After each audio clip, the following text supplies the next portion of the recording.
These ominous rumbling sounds? The ground shaking under your feet? Wait a minute, that's my tummy. Or it might be Washington State's Mount Adams waking up. It's the largest volcano in the state by both area and volume, and it's recently started to show signs of life after staying silent for thousands of years. Scientists have noticed an alarming uptick in seismic activity around the mountain. And since the last eruption here happened between 3,800 and 7,600 years ago, humanity was still in the Stone Age at that time. This sudden chattiness has scientists, let's say, curious. The U.S. Geological Survey has hurriedly installed temporary seismic stations around Mount Adams to keep an eye on the situation. At the same time, they reassure the public there's no need to panic. Mount Adams doesn't reach the height of the better-known Mount Rainier, and still it covers a massive area, making it Washington's largest active volcano. Interestingly, records show that before September of this year, Mount Adams had experienced an average of just one small earthquake every 2 to 3 years since 1982. And then, the Cascades Volcano Observatory and the Pacific Northwest Seismic Network detected a staggering 6 earthquakes in just 1 month, September. These quakes were all rather tiny, with magnitudes ranging between 0.9 and 2 on the Richter scale. It means they were so weak you wouldn't feel them at the surface. Plus, satellite imagery confirmed there was no ground deformation in the area. Now, at the moment, the USGS keeps Mount Adams' alert level at green or normal, so we shouldn't worry about the ground opening and swallowing towns and cities. But the most recent seismic blips have encouraged the agency to install additional equipment for more precise monitoring. Such an expanded network will help scientists notice even the smallest earthquakes, which will help them understand what's happening under Mount Adams. This extra equipment might also shed light on whether this recent activity is a signal of future eruptions or just a random anomaly. If Mount Adams eventually erupted, it would likely produce slow-moving lava flows rather than explosive eruptions like Mount St. Helens. After all, past eruptions have only led to lava flows that travel just a few miles from the volcano. So that's not what we'd need to worry about. A much more dangerous thing would be lahars. These are mud flows that can happen when volcanic ash, rock, and melted ice mix during eruptions.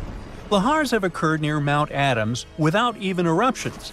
Rock, weakened by hydrothermal processes at the volcano's summit, suddenly broke loose, creating fast-moving, destructive mud flows. Exactly for this reason, the USGS categorizes Mount Adams as a high-threat volcano. While it doesn't erupt frequently, it still poses serious risks to nearby settlements. Another volcano we should carefully watch is Katla in Iceland. It's one of the country's most powerful and dangerous volcanoes. It last erupted over a century ago in 1918, but if it erupts again, it could be 10 times as powerful as another Icelandic volcano whose name I can't pronounce. See? That one erupted in 2010, completely disrupting air travel all over Europe. An eruption of Katla could release large amounts of sulfur dioxide, which could form sulfate aerosols in the atmosphere. Such aerosols reflect sunlight, which could even cause temporary global cooling. This phenomenon often followed catastrophic volcanic eruptions in the past. Although eruptions are common in Iceland, Katla's ash cloud might travel along Iceland's south coast and out to sea. But the potential impact of such a tsunami is still unclear. Katla tends to erupt on a regular schedule every 40 to 80 years, which means that another eruption is statistically very likely soon. That's why Katla remains under close scientific observation. The Canary Islands' Cumbre Vieja erupted recently in 2021, reminding people of its destructive potential. The lava flow from this eruption was devastating. It covered whole neighborhoods and flowed into the ocean, destroying more than 3,000 homes. Thousands of people had to be evacuated. But the craziest thing? Even though the damage was significant, scientists believe it could have been far worse. A massive eruption of Cumbre Vieja could have caused the volcano's entire western flank to collapse into the Atlantic Ocean, triggering a mega tsunami. This hypothetical tsunami could have potentially created waves hundreds or even thousands of feet high. They could have flooded coastlines around the Atlantic basin, including parts of the US and Europe. Luckily, recent studies claim that a collapse of that scale is unlikely. But even though the chance of a mega tsunami is low, scientists still think it's wise to prepare for possible eruptions because there's a chance of extensive damage. The lava flows that occur at this volcano tend to be extensive and dangerous to both human life and the infrastructure on the island. If you decide to travel to Ecuador, you should be wary of Cotopaxi, one of the most active volcanoes in this country. It's been rumbling with minor eruptions since 2022. While these eruptions have been relatively small, Cotopaxi has a great potential for a major eruption, and it has scientists on high alert. If Cotopaxi erupted on a large scale, it could produce a massive ash cloud over 12 miles high, threatening the lives of around 200,000 people in the neighboring area. A serious danger is Cotopaxi's snow-capped summit. It would melt super rapidly in a major eruption. It could lead to destructive floods and landslides that would flow down the mountain and potentially reach populated areas. This combination of volcanic activity and glacial floods makes Cotopaxi a high-risk volcano. A powerful eruption could occur soon, or it could be years or even decades away. But monitoring efforts are in place to catch any warning signs. The next volcano we should watch out for is already infamous, Mount Vesuvius. Its catastrophic eruption in 79 CE destroyed the Roman cities of Pompeii and Herculaneum. Its last eruption occurred in 1944, but Vesuvius remains highly active and poses a great risk to nearby Naples, one of Italy's largest cities. A large eruption would threaten over 3 million people. Many of them live in the vicinity or even directly on the slopes of the volcano. If Vesuvius erupted, it would be an explosive event, with ash, rocks, and volcanic gas ejected at extremely high speeds. And even though such a destructive event isn't expected for a few hundred years, Vesuvius remains one of the world's most closely watched volcanoes. After all, it has a real potential to cause catastrophic damage in a densely populated area. Then we have Popocatépetl, often called El Popo. It's one of North America's tallest active volcanoes, which lies about 40 miles from Mexico City. Exactly this proximity to a metropolitan area with a population of 22 million people makes Popocatépetl especially hazardous. A large eruption could send a massive ash cloud over Mexico City, causing widespread disruptions. Ash could clog the city's drainage systems, contaminate water supplies, and even cause power outages by short-circuiting electrical systems. Plus, lahars could rush down the volcano, reaching nearby towns. Popocatépetl has been showing near-constant seismic activity since the early 2000s, and smaller eruptions are pretty common here. In early 2024, there were 13 recorded minor eruptions, which alarmed nearby towns. At the same time, volcanologists consider such eruptions normal for Popocatépetl. While talking about super dangerous volcanoes, we can't skip Yellowstone National Park. It houses one of the world's largest supervolcanoes. Its last massive eruption occurred about 640,000 years ago. But if this monster were to erupt today, the impact would be much more devastating for the entire planet. States closest to Yellowstone, including Montana, Idaho, and Wyoming, would be most affected, likely experiencing disastrous pyroclastic flows. These flows, which are made of a dangerous mix of lava, ash, and gases, can obliterate everything in their path. Large parts of the country would also be blanketed in volcanic ash, over 3 feet in some areas. On a global scale, an eruption at Yellowstone would send tons of ash and gases into the stratosphere, potentially blocking sunlight and causing global temperatures to drop for a few years.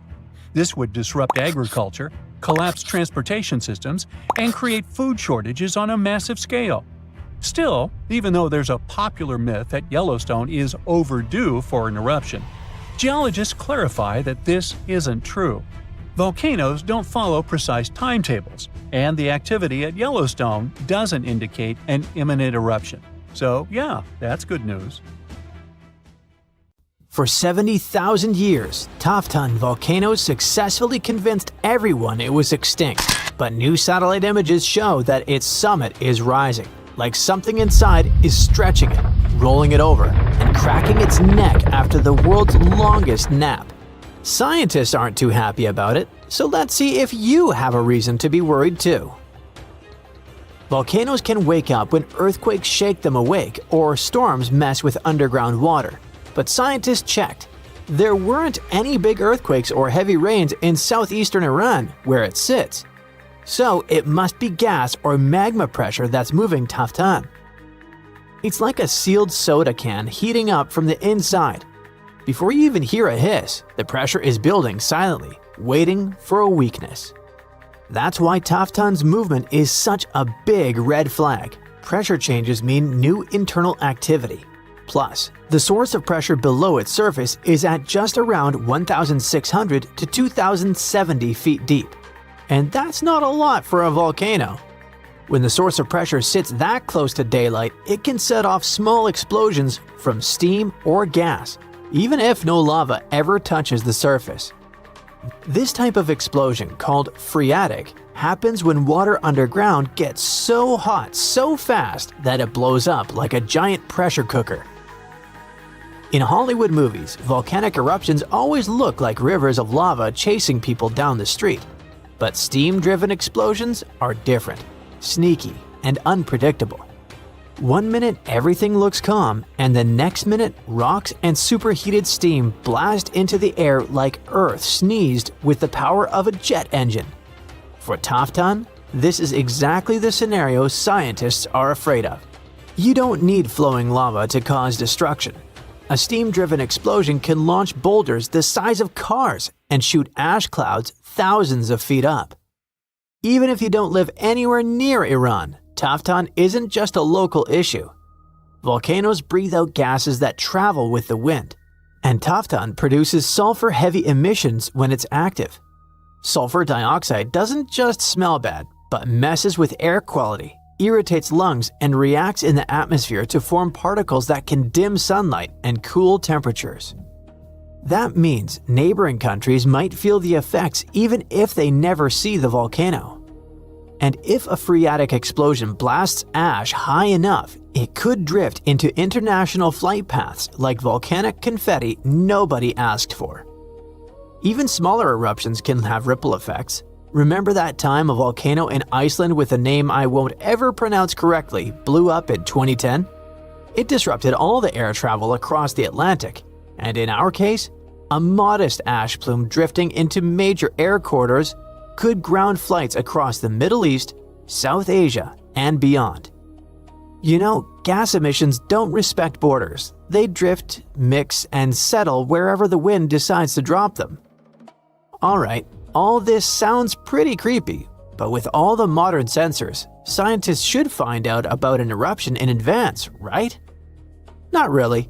As Taftan sits in a really remote region, setting up monitoring stations there is tricky, expensive, and frankly, was never a priority because everyone assumed the volcano was done for. So right now, satellites, not ground instruments, are doing most of the work. Satellites see the big picture, but instruments on the mountain add detail. And that's why it was so important for Taftan to be reclassified from extinct to dormant. Because dormant volcanoes need eyes on them 24/7.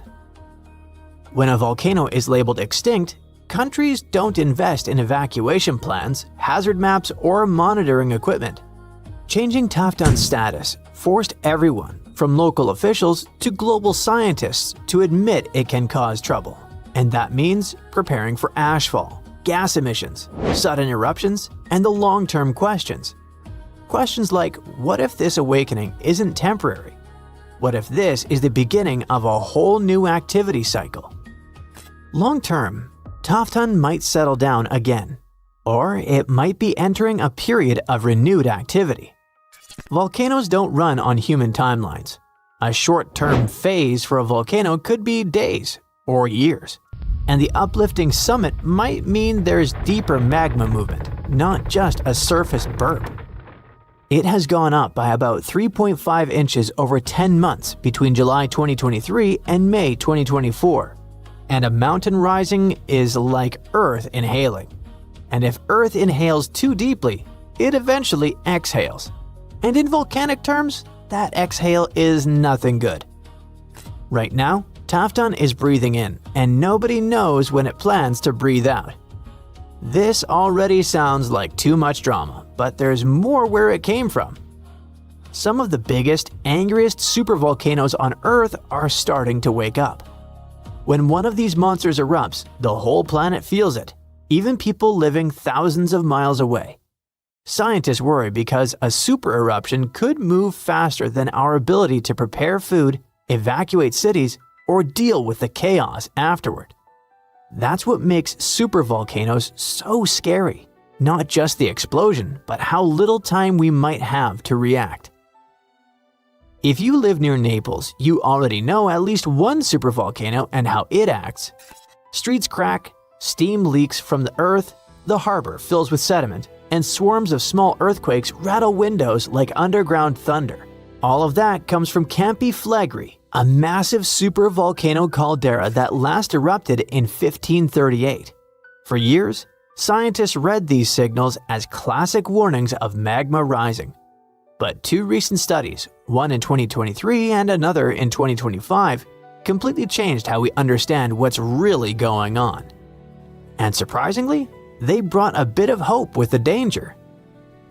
In 2023, studies zoomed in on carbon dioxide, a gas volcanoes pump out when magma starts acting up. At Campi Flegrei, CO2 levels jumped after 2005 to about 4,000 to 5,000 tons a day, which sounds like magma rising fast. But when scientists checked other gases like nitrogen and helium, the chemistry didn't fit that idea at all. It turned out that the extra CO2 came not from rising magma, but from super hot fluids underground, cooking the surrounding rocks and releasing gas on their own.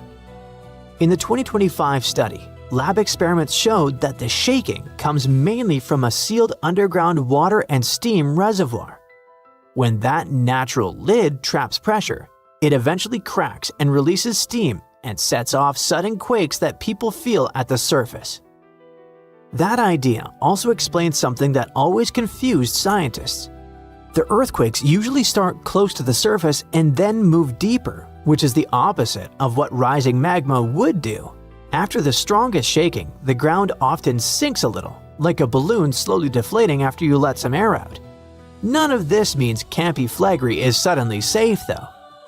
Magma still sits deep underground and steam-driven explosions can still blast out rocks, ash, and scorching gas without any lava warning you first. What's really changed is how scientists think about the danger.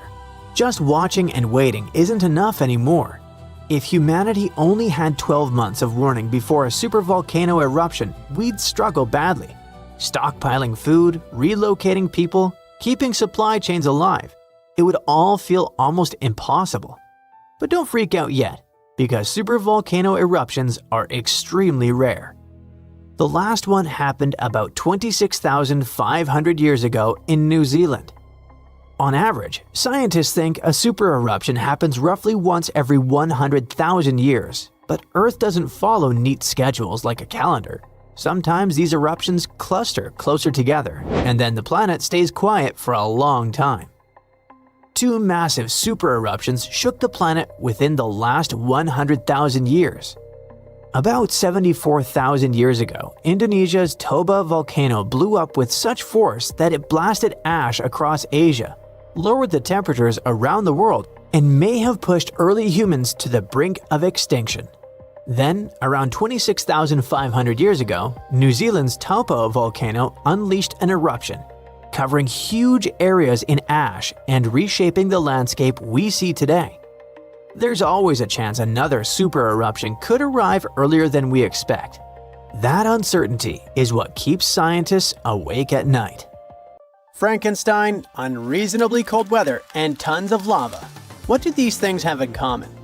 They all trace their origins back to Mount Tambora. This volcano in Indonesia had such a massive impact that the aftermath could be felt in Switzerland even a year later, and these spots are thousands of miles apart. Soon, we might be facing something similar again. Stick around because I'm about to reveal the exact spot where the next eruption is expected to happen in 2025. Back in 1815, Mount Tambora erupted with unprecedented force, sending a colossal cloud of fine particles into the atmosphere. This cloud reflected sunlight, leading to global cooling and even the year without a summer in 1816. Temperatures plummeted, crops failed, and families worldwide faced food shortages, compounded by various health issues. Fun fact: Frankenstein appeared because of abnormally cold weather in the summer of 1816. The author got stuck indoors in Switzerland and wrote this story to pass the time. But that is the only positive aftermath. In England and Ireland, people struggled to find food. The crops were too bad that year, and this year without summer cost them lives, all because of the eruption in Indonesia. While many other volcanoes have erupted since then, none have had consequences as dramatic as Tambora. However, climate professor Marcus Stoffel from the University of Geneva believes potential serious eruptions aren't just a matter of luck, it's only a matter of time. So it's up to us. We can sit back and wait for the inevitable, or we can start preparing today. This future eruption will happen in a world that's vastly different from the one in 1815. Not only is our planet more densely populated now, but we've also experienced irreversible changes that affect our daily lives. Now, if you think volcanoes are always the bad guys, think again. They've actually played a crucial role in shaping our planet. They help with land formation, atmospheric development, and climate modulation. Just look at Yellowstone, for example. When thick lava oozed to the surface, it spread across the landscape and transformed the area forever. When volcanoes blow their tops, they release a mix of lava, ash, and gases, including carbon dioxide. But don't worry, compared to the emissions from fossil fuels, the amount from volcanoes is pretty tiny. What scientists are really keeping an eye on is sulfur dioxide, because it can have a big impact on our climate. When a major volcanic eruption happens, it can send sulfur dioxide soaring into the stratosphere, which is about 7 miles up in the atmosphere. Once there, it transforms into tiny aerosol particles that scatter sunlight, helping to cool the planet. This cooling effect isn't immediate though. Those particles can hang around for a couple of years and even circulate all around the globe. Nowadays, we've got special equipment to monitor sulfur dioxide emissions from space. Take Mount Pinatubo in the Philippines. During its eruption in 1991, it released around 15 million tons of sulfur dioxide. Now, while that's a lot, it wasn't quite as massive as the eruption of Tambora. Still, Pinatubo managed to lower global temperatures by about 0.5 degrees Celsius for several years. Tambora, on the other hand, dropped average global temperatures by about 1 degree Fahrenheit. I know what you might be thinking. That's not much, but trust me, it makes a difference. If the planet warms up by just 1 degree Fahrenheit, it could really mess with sea levels. Experts think we might see a rise of up to 8 inches by the end of this century. This could wipe out a lot of farmland and coastal habitats, which would be a huge blow to many communities. So maybe a volcano eruption that can cool off the planet is like a natural mechanism helping us out? Not exactly. While it does cool the planet off, don't get tricked into thinking it's the kind of coolness our planet needs. Such temperature shifts can severely mess up with the crops, like they did in 1816. There's also evidence that major eruptions can disrupt rainfall patterns, leading to drier conditions in monsoon regions across Africa and Asia. You see, the summer monsoon relies on the temperature difference between land and ocean, which can be altered by volcanic activity. Interestingly, a warmer climate may enhance the cooling effects of volcanic eruptions. Experts explain that the formation and movement of aerosol particles depend on climate conditions. As global temperatures rise, Faster air circulation can lead to smaller aerosol particles, which are more effective at scattering sunlight and thereby intensifying the cooling effect. Oceans also contribute to this dynamic. A warming ocean surface creates a stratified layer, hindering the mixing of warm and cold water, which could mean that volcanic eruptions primarily cool the upper ocean layer and the atmosphere above it, according to Stoffel. Moreover, climate change may influence volcanic systems directly. The melting of ice can trigger more eruptions by reducing the pressure that allows magma to ascend more easily. Additionally, increased rainfall associated with climate change can seep into the ground and interact with magma, potentially sparking eruptions. While the prospect of a cooling period due to a volcanic eruption might seem beneficial amid climate change, scientists warn that the effects could be dire. The immediate consequences could be severe, particularly for the estimated 800 million individuals residing near active volcanoes. A major eruption could devastate entire cities. For example, Campi Flegrei, located near Naples, Italy, is showing signs of increased activity and threatens the lives of about 1 million people. Now, if you're from Oregon, beware, as experts say this state might experience volcano eruptions. Are you scared? Don't be. It's actually not as scary as it seems. Let me explain why. There are more than 80 volcanoes in Oregon, but we're not interested in a single one of them because it's an underwater volcano that is likely to erupt in 2025. Axial Seamount is the most active volcano in the Pacific Northwest, yet it remains largely unknown to the public due to its location approximately 300 miles offshore and nearly a mile beneath the ocean's surface. While its upcoming eruption is expected to pose no threat of a tsunami or significant land-based earthquakes because of its depth and distance from the Cascadia Fault, the data gathered from studying its eruptions can enhance our monitoring of potentially more hazardous volcanoes. Let's call it a friendly eruption, shall we? In reality, predicting eruptions is a complex endeavor. We often encounter alarming headlines, such as, "Yellowstone is about to erupt." Should we take these claims seriously? Not really. Yes, Yellowstone sits atop an active supervolcano that has experienced 3 major explosive eruptions in the past 2.1 million years. The last eruption occurred approximately 70,000 years ago, with the most significant explosion taking place around 631,000 years ago, forming the massive Yellowstone caldera. Naturally, many people are curious about whether Yellowstone will erupt again and when that might happen. Fortunately, scientists are employing new techniques to delve into these questions. A recent study suggests that Yellowstone is unlikely to experience another major eruption anytime soon. The reason is that the magma beneath the park is divided into a network of separate chambers.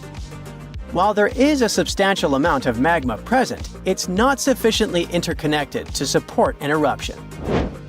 Previous studies proposed that the existence of a massive layer of magma beneath Yellowstone, but these latest findings change that notion.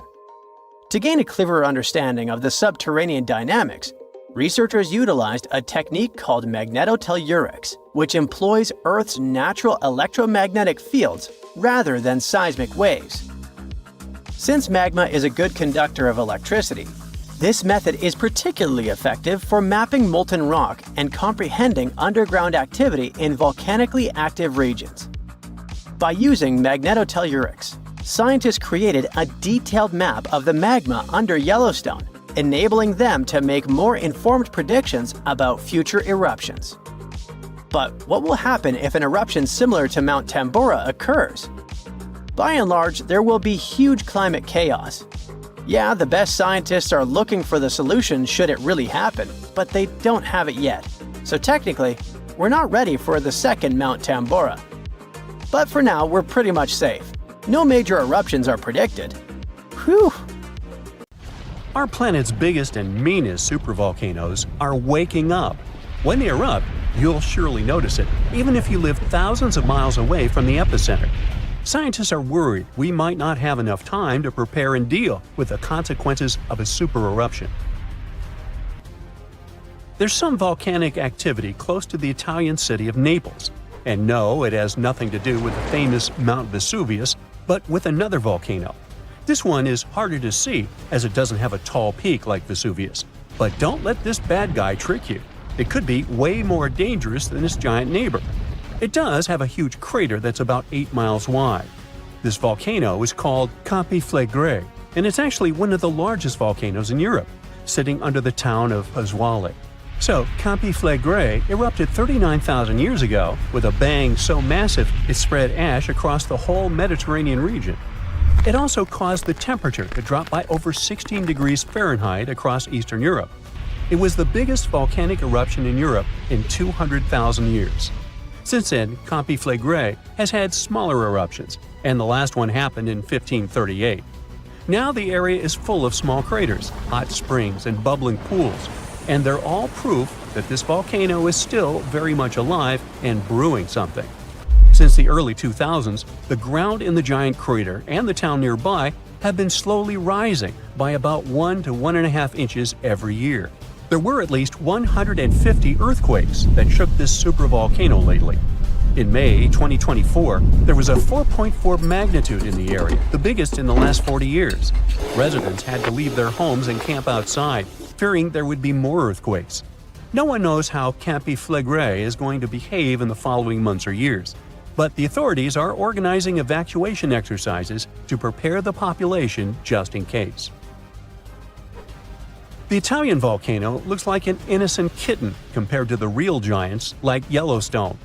For a volcano to deserve the title of a super one, it must be able to produce catastrophic-scale eruptions and eject huge amounts of magma, ash, and volcanic gases.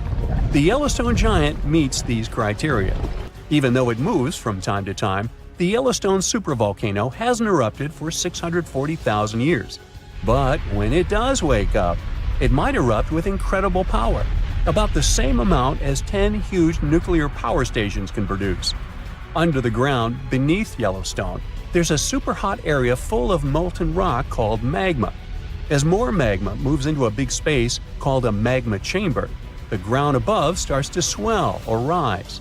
When the magma cools down, the ground falls.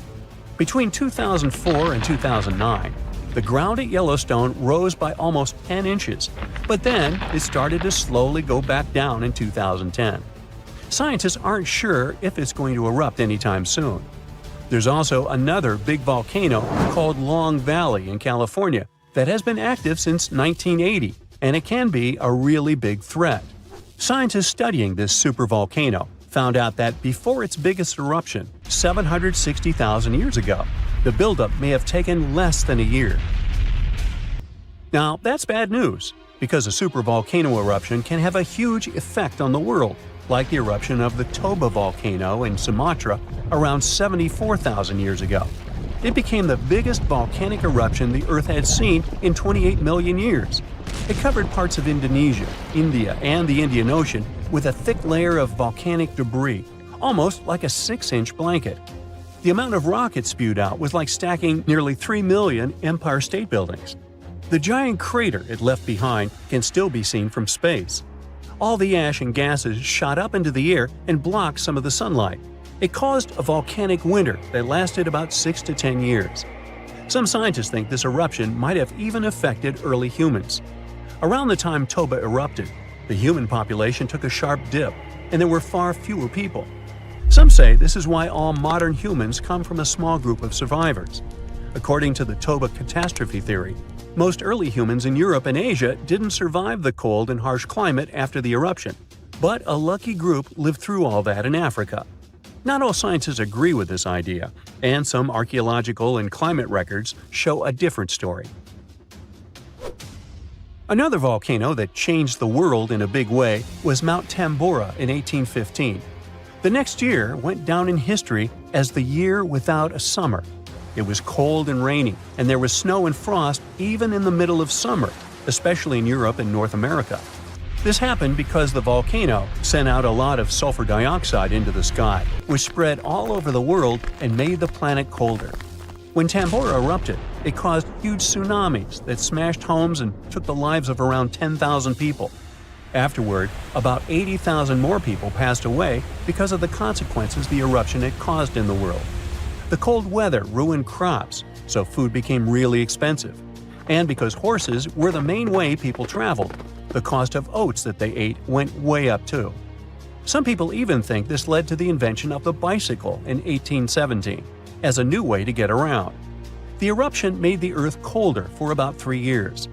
Now, even though the Tambora eruption was so powerful, Krakatoa, another volcano in Indonesia, stole the show when it erupted in 1883.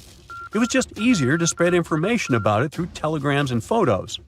Its final blast was the loudest recorded sound in history, and people could hear it on 10% of the entire Earth's surface. The eruption started a tsunami with waves about half as tall as the Statue of Liberty. Now, if we only had 12 months to prepare for a supervolcano eruption, it would be really hard to store enough food and get ready. But don't panic just yet. Supervolcano eruptions are very rare, and the last one happened 26,500 years ago in New Zealand. Scientists think that a super eruption happens once every 100,000 years on average. But the sad part here is that the Earth doesn't follow a perfect timeline. There could be clusters of super eruptions with shorter gaps between them and then longer quiet periods. Since there have already been 2 super eruptions in the last 100,000 years, there's always a chance one could happen again sooner than we expect. Plus, although there are places like Yellowstone and Long Valley where we expect volcanoes to erupt, there are less obvious possible hotspots. In Chile, there's a volcano called Laguna del Maule that has erupted in the past and left behind a huge crater. Over the last 20 years, the ground there has been swelling really fast, rising up to almost 1 foot a year. Some people are worried that this could be a sign of a big eruption coming. But scientists say there's not enough magma yet to cause a super eruption. In Bolivia, the Juturancu volcano is also acting up. It's part of a group of volcanoes that have caused super eruptions in the past. Since the 1960s, the ground around Juturancu has been lifting, but the last eruption was 250,000 years ago. Even though the magma might be rising, it's not enough to worry about just yet. The chances of a super eruption happening during our lifetime are 1 in 1,400, which is pretty low, so you don't need to worry too much. But just like someone wins the lottery every week with very small chances, a super eruption could happen sometime in the future, and when it does, we'll need to be prepared. 7,500 years ago, the Pacific floor collapsed. Massive landslides buried the seabed in seconds. Fast forward to today. Robot subs have examined the place. Scans have revealed proof of at least 10 distinct cyclical megaquakes. Now, researchers warn, the plates are still locked and building pressure, even today. If they start moving, that could trigger new red alert earthquakes and send disastrous tsunamis toward the coast. Let's look at the map. The fault here is like a giant zipper. It's over 600 miles, stretching from northern California to Canada. It's called the Cascadia Subduction Zone, and it's a part of the Ring of Fire. You know, the famous giant horseshoe around the Pacific that can serve as your where-to-go reminder if you're into volcanic and earthquake tourism. One of Cascadia's biggest events happened around the year 1700. There are no local written records of it, but there is a story. A well-known indigenous legend tells of an epic battle between a thunderbird and a whale. In the story, the thunderbird's wing beats make the ground shake. The whale's thrashing sends seawater flooding inland. The thunderbird wins by finally grabbing the whale and slamming it back down, shaking the land itself. Many researchers believe that this legend originated from the real earthquake of 1700. But we don't just have cool myths to give us the full picture. In the early 1700s, samurai officials recorded waves flooding villages and rice fields. But nobody felt the earthquake that must come first. That's why they nicknamed this event the Orphan Tsunami. But it did have a parent, and it took scientists 300 years to finally connect it back to Cascadia. To see Cascadia's past, researchers sent robot subs to scan the bottom in crazy detail. They expected to see a simple crack, but what they found looked more like giant underwater steps. Some of those steps are about 33 feet tall, like a 3-story building. That only happens when a big piece of the seafloor snaps off, breaks loose, and slides all at once, not slowly. When that happens, it kicks up a mud avalanche. Picture a jar of dirt and water. Shake it hard, and a fresh layer settles at the bottom. Each layer is basically a timestamp from a huge quake. When scientists counted and dated them, they found 10 separate megaquakes that hit one after the other over thousands of years. That means that Cascadia doesn't let pressure out little by little. It stays stuck for a long time, then suddenly breaks out violently. That pattern is why the Cascadia subduction zone is considered one of the scariest fault systems in North America today. So what's actually happening down there? The plates aren't sliding smoothly, they're stuck. And while they're stuck, the coastline is getting quietly bent out of shape like a ruler you're flexing in your hands. It doesn't look dramatic day to day, but it's been loading up for centuries. When that tension finally snaps, the coast will instantly drop. Geologists call this co-seismic subsidence. We're talking about the ground plunging 6 to 8 feet vertically in a matter of minutes. Imagine standing on a beach. The shaking stops, and you realize the ocean is rushing in. Not just because of a wave, but because the land you're standing on has physically sunk below sea level. That one move is enough to shove the seafloor out of position and force the ocean above it to react. Cascadia can produce a magnitude 9.0. That's top tier, categorized as the most destructive natural event that can happen. It can shake the ground for minutes, pushing and pulling everything back and forth until buildings and bridges start falling down. A 9.0 class quake also means the seafloor is vibrating and shifting, lifting in some spots, dropping in others, all in one sudden motion. A tsunami starts when the seafloor moves and pushes a huge amount of water out of the way. If the bottom suddenly lifts or drops, the water above it gets displaced instantly. That water has to go somewhere, so it races outward in every direction. Out in deep water, that wave is rarely tall. It spreads out across a long distance, so it can pass under ships without anyone noticing. The danger is speed. In the open ocean, tsunamis can travel around 500 to 600 miles per hour. That's like traveling from New York to Detroit in 60 minutes. Eventually, the ocean starts to pile up, getting taller by the second. Near shore, it can stack up to tens of feet, and in extreme cases, it can run up to 100 feet on land. It swallows the coast, then drags everything back to sea with a violent tug before the next hit arrives. But that's not all. When the fault snaps, it often triggers massive underwater landslides. When a huge chunk of seafloor collapses, it can shove water locally, like dropping a boulder into a tub. In the Cascadia subduction zone, you aren't just dealing with the earthquake's kick. You're getting a 1-2 punch from the shifting crust and the crumbling slopes combined. On parts of the Oregon coast, emergency experts say the shaking could last 5 to 7 minutes, long enough to realize what's happening and still won't be over. Then comes the scariest part.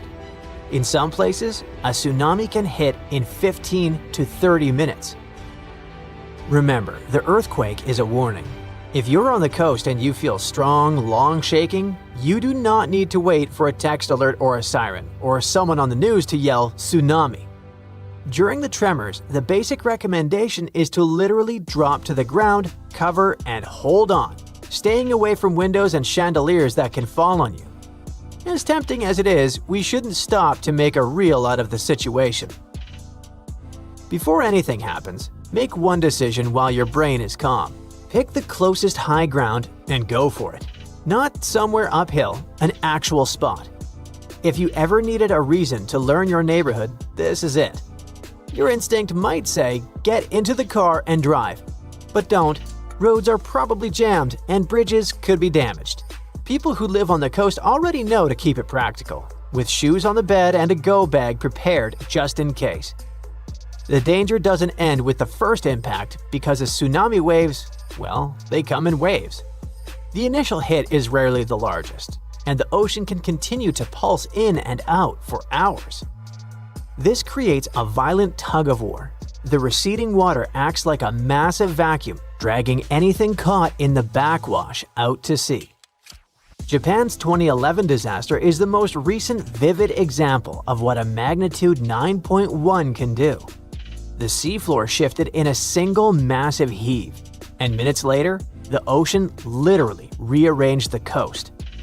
A huge wall of water crashed inland, reaching over 100 feet high in some spots, and turning the coastline into a conveyor belt of debris.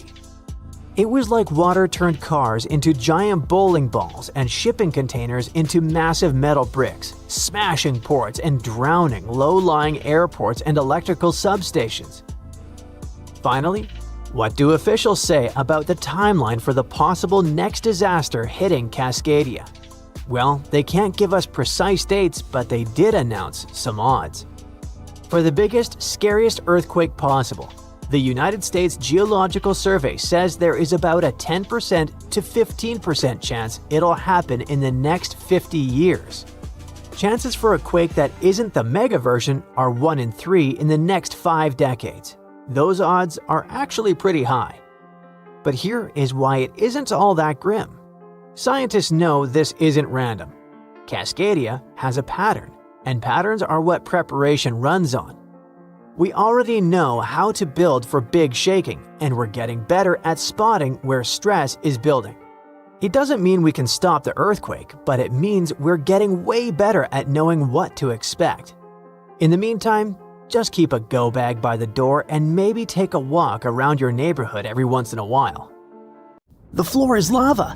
Haha, just kidding. But honestly, it's kind of falling apart. You might not feel it yet, but a huge part of North America has already lost 37 miles worth of rock from its foundation. And no, this isn't about earthquakes or giant sinkholes. It's about the continent losing pieces of the very thing that keeps the ground from wobbling around like a bad carnival ride. A team of researchers has just dropped a geological bombshell. Part of North America's ground is thinning out like a very sad, very slow ice cream drip. How do they know? They basically gave Earth a high-tech full-body MRI and created 3D maps showing how rocks once considered indestructible are now melting away into the planet's guts, like an upside-down cheese pizza inside an oven. But to really understand this mess, you first have to meet my old friends, cratons. Cratons are like the roots of the continents. They're thick, tough, and ancient. We're talking billions of years old. These bad boys survived meteor impacts, supervolcanoes, and even the tectonic movement of plates. If the plates got into fistfights, for example, you can bet we would see mountain ranges being born. If they got a divorce, drifting apart from each other, then a whole new ocean would be born. All of these things leave scars on the surface of Earth, but the cratons seem to always remain unfazed, like the cockroaches of geology. And since a craton can basically get punched in the face and feel nothing, scientists always assumed these things were nearly indestructible. But then, a group of researchers took their fancy machines to the test and realized that, wait, the cratons are falling apart? How? Enter the Farallon Plate, a really ancient tectonic plate that started to slide under North America's major plate over 100 million years ago. This is a pretty normal process, actually. It's called subduction, and it's how Earth recycles rocks and keeps itself from overheating. This subduction thing has been happening for so long that, by now, the Farallon is almost 400 miles away from the craton, sitting pretty chill at the lower mantle, weirdly close to the outer core of our planet. But the Farallon has been causing trouble, like that one roommate who moved out but keeps leaving weird stuff in the fridge. You see, as it sinks, it tugs on the bottom of North America's foundation, stretching it out and causing pieces to fall off into the deep mantle. And if that wasn't enough drama, The sinking Farallon has also leaked water and carbon dioxide into the surrounding rocks, making the craton even softer and easier to shred apart. Thanks, Farallon. Very cool of you. By studying hundreds of earthquakes across thousands of monitoring stations, scientists have confirmed the story. Big chunks of continental material are dripping downward, thinning the craton by as much as 37 miles. That's more missing rocks than can fit into a milk carton. Sounds dramatic, right? But don't worry. This is happening at a snail's pace. It'll take millions of years for anything noticeable to happen. Your great-great-great-great few grandkids from the distant future might still be standing on solid ground. But don't get too comfy. This thing may not be an urgent problem, but there's another type of sinking that's happening faster than you can say, "Help!" Here's the thing. By 2050, at least 32 major cities in the US, including New York, Baltimore, and Charleston, could be partially underwater. And guess what? This one is mostly our fault. Scientists noticed that since 2007, some cities have been sinking into the ground between 0.04 and 0.08 inches every year. Charleston, in South Carolina, is pulling ahead in the worst way possible, sinking 0.15 inches annually. Sure, these numbers sound tiny and a bit ridiculous, but Charleston is barely 9 feet above sea level, and a little sinking goes a long way when the ocean is breathing down your neck. On really bad flood days, people there have to abandon their cars and basically swim home. This whole phenomenon is called land subsidence, and when you mix sinking land with rising sea levels, you get a disaster cocktail of flooded streets, salty farmland, ghost forests, and a lot of very cranky homeowners. And it doesn't stop with just homes. Infrastructure like bridges, roads, airports, and power plants, all things we rely on daily, are also at risk of serious damage. Flooded electrical grids and sunken highways could cause billions more in economic losses and create major safety hazards for communities. Now, let's be fair. Not everything is humanity's fault. Some of this trouble dates all the way back to the Ice Age. About 12,000 years ago, massive ice sheets covered the northern US. They were heavy, like seriously heavy. The weight pushed the land down, and when the ice melted, the ground didn't just pop back up like a trampoline. Instead, it started playing a weird game of geological seesaw. The places that were squished started rising, and the places that weren't got pulled down. This whole process, called glacial isostatic adjustment, try to say that 3 times fast. But of course, humans found a way to make it worse. Groundwater extraction is a major culprit. Think of it like pulling the stuff out of the mattress. After a while, the whole thing just sags. In places like California's Central Valley, the land is dropping by up to 8 inches a year because we keep pumping out water during droughts. In cities like New York, the problem isn't just water. Skyscrapers themselves are making it worse. Yep, turns out if you stack millions of tons of concrete and steel onto soft ground, it tends to flatten. And in case you're wondering, the total mass of New York City's buildings is around 1.68 trillion pounds. That's about the same as 3.5 million statues of liberty piled up. With so much weight concentrated over a relatively small area, the underlying soils have no choice but to compress over time. And if you thought it couldn't get messier, think again. We've been building dams, which stop rivers from delivering fresh sediment to coastal areas. That sediment is kind of like Mother Nature's way of fluffing the ground back up. Without it, coastal lands are compacting like an old sponge. Plus, when wetlands are drained for agriculture or construction, the peaty soil dries out and collapses. Honestly, it's like the ground just can't catch a break. Scientists also noticed that the areas that used to be lush wetlands are now among the fastest sinking spots in the country, especially along the Gulf Coast. Louisiana, for example, is losing about a football field of land because of this mix of subsidence and rising seas. So what's the end game here for us regular people who just want to live above sea level? Well, it's not looking great. Ghost forests, which are basically drowned woodlands, are popping up. Farmland is turning salty and unusable. And even sunny day flooding, where streets flood without any rain, is becoming a thing. Yikes!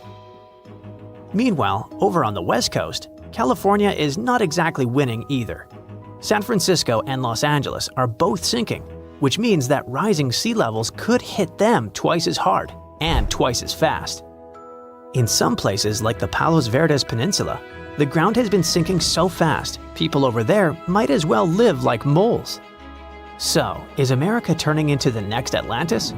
Probably not next week, but without serious action, like cutting back on groundwater pumping and planning smarter cities, at least 500,000 people are in serious danger. And the housing damage could easily rack up a jaw-dropping $109 billion by 2050. In the end, while North America isn't about to sink like a poorly made souffle, it's definitely showing some cracks in the crust. So maybe let's ease up on groundwater pumping, rethink how and where we build, and invest a little more in keeping our feet dry. After all, if the floor really does become lava someday, we're gonna wish we had at least fixed the leaks first. At first, researchers thought their cameras were glitching. It was the only possible thing that could explain the weird view in front of them. Scalding water was blasting upward while cool methane was fizzing out right beside it. Such a combo wasn't supposed to even exist, but it did. Scientists were exploring the ocean floor near Papua New Guinea when they stumbled across a weird deep-sea hotspot. It wasn't like any other hotspot. There, super hot and cool methane-packed gas were bubbling out almost side by side. This almost never happens in nature, so the researchers were pretty shocked. They were cruising around with a deep-diving robot, the Rove Keel 6000, poking around underwater volcanoes in a remote island chain. These volcanoes hide all sorts of strange features, but nobody expected to find a full-on hydrothermal vent just tucked down there. Plus, other research trips had passed through the area before and missed it completely. This time, the robot's cameras lit up the seafloor and revealed a bizarre view: boiling vents and cold gas seeping out of the seabed. They were practically touching each other. As you understand, normally these two things show up in totally different places. Hot hydrothermal vents form when underground water gets cooked by magma and shoots upward, carrying minerals with it. Methane seeps, on the other hand, come from cold, mushy layers of sediment packed with old organic matter. This stuff slowly breaks down and leaks out as gas. But at this spot, the geology created a perfect mashup. Under the volcano sits a thick layer of organic-rich sediment. Magma creeping up from below heats these sediments, but at the same time, it also heats mineral-rich water deeper down. So you get two very different fluids: blazing hot vent water and cooler methane gas. Still, both are traveling upward through the same cracks in the seafloor. When they reach the surface, they escape just inches apart. So you end up with this bizarre little neighborhood where boiling mineral water and chilly methane bubbles are hanging out like best buddies. To ocean scientists, this is like discovering a unicorn that can also fly. It's weird, rare, and super exciting. An even more exciting thing is that right next to those weird hot and cold vents, an entire mini-world of creatures has taken over the rocks. The place is packed with huge clusters of deep-sea mussels, long tube worms, little shrimp, and amphipods crawling everywhere, and even bright purple sea cucumbers sitting out in the open. The animals are so crowded together that it's hard to even see the rock underneath. Scientists are pretty sure some of these creatures are totally new to science, but they need a special trip just to identify everything living there. The strange mix of hot fluids and methane-heavy gas also changes the rocks themselves. The methane down there is super concentrated, while hot water coming from deeper inside the volcano brings chemicals with it. Together, they create unusual reactions underground. Because of this, metals like gold and silver have built up in the rocks, along with elements like arsenic, antimony, and mercury. It's like a chemical time capsule. The rocks show signs of an older, super hot phase when precious metals were forming. Today, the vents are cooler, but still active. Now, even though this deep sea area is rare and full of life, it isn't safe. Mining already happens nearby, and waste from the huge gold mine on Lahars gets dumped into the ocean. On top of that, companies have licenses to explore the seafloor for minerals and gas. All of this puts the fragile vent community in danger because many of the animals here can only survive in these exact conditions. So scientists are urging for more research and strong protection plans before this one-of-a-kind ecosystem is damaged beyond repair. This underwater treasure needs to be saved before industry wipes it out.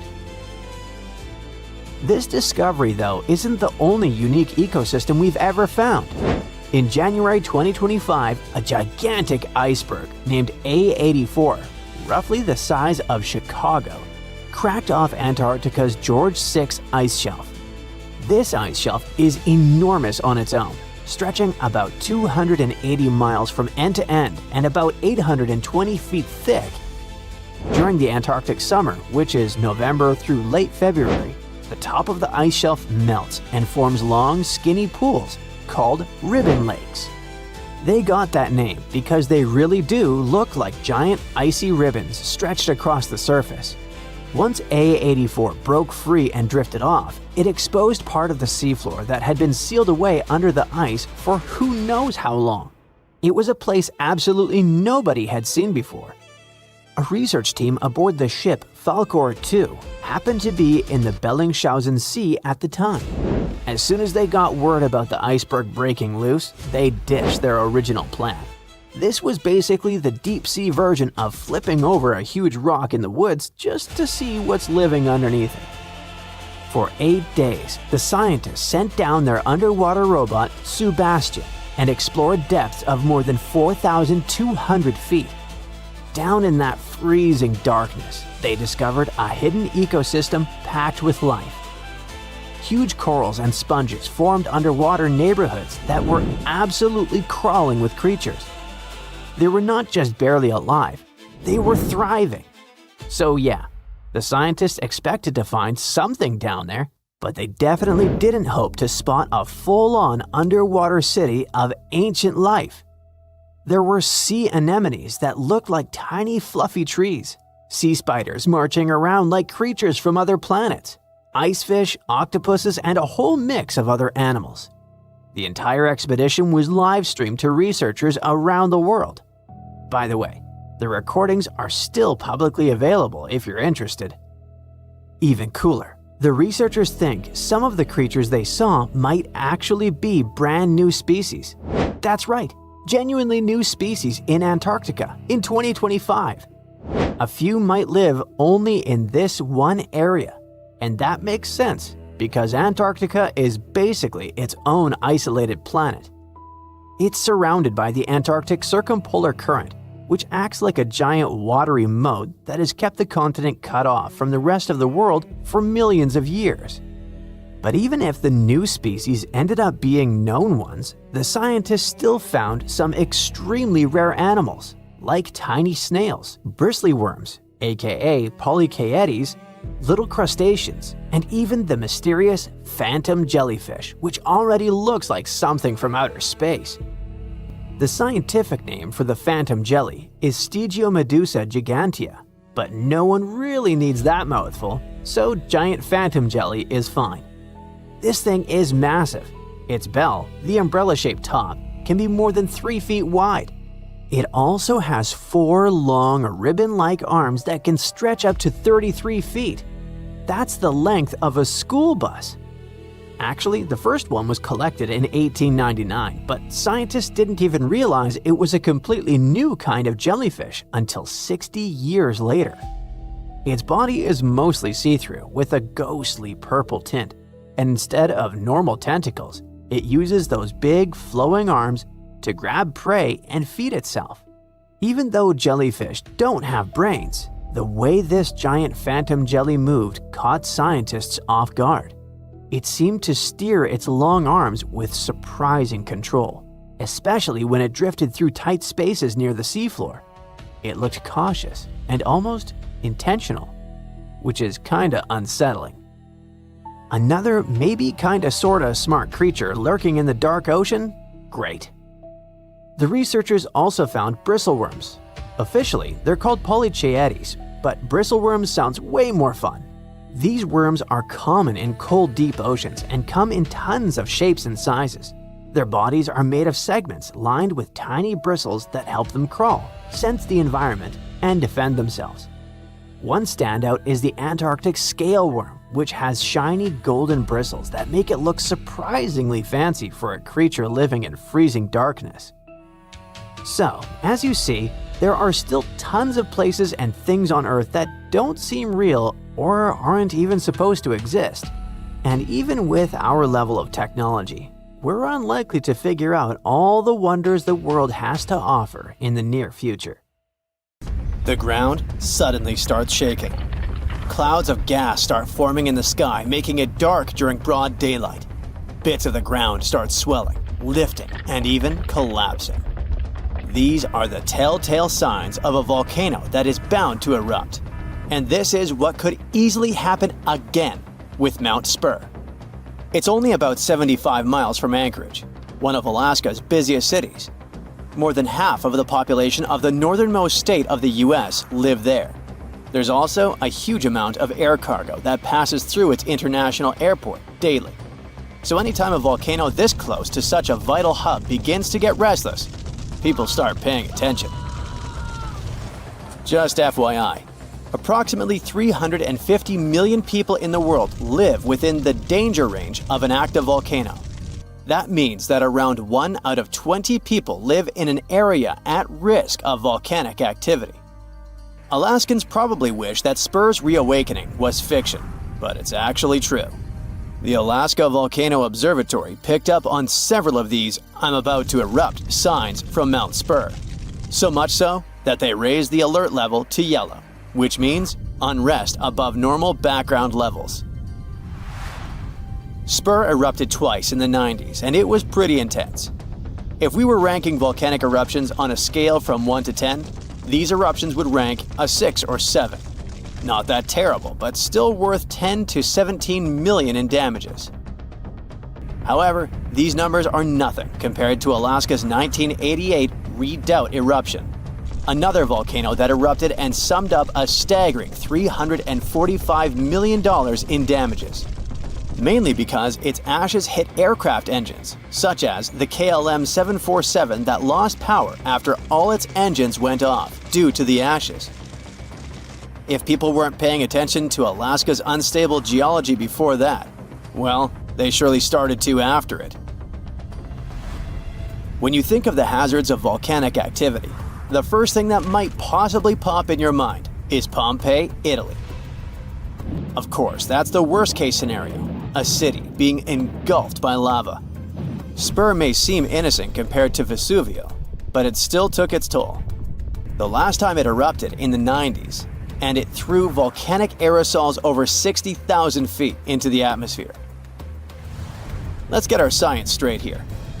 Think of volcanic aerosols like liquid particles that are released into the atmosphere during an eruption. These particles are usually created when gases from a volcano, such as sulfur dioxide, combine with water and other particles that exist in our atmosphere. These aerosols can actually cool the Earth's surface since they reflect sunlight directly back into space. And that's not the worst part. It can stay in the atmosphere for several years after an eruption, causing lots of health issues. The eruption unleashed blazing fast avalanches of hot gas and ash called pyroclastic flows, along with thick, muddy floods known as lahars. Oh, and there were also the massive volcanic boulders. These rock chunks were huge, some over 3 feet long, and they blasted out from the volcano like nature's cannonballs, landing more than 6 miles away. All that volcanic heat melted part of a nearby glacier, kicking off debris flows that dammed up the Chakachatna River and created a whole new lake along the valley. Some good came out of Spur's first eruption, though. The main lesson was, volcanic monitoring pays off. The local monitoring was able to reduce the economic damage done by the eruption, especially for a city that has an intense air traffic. Spur is deemed as dormant for the moment, but it could go off anytime soon.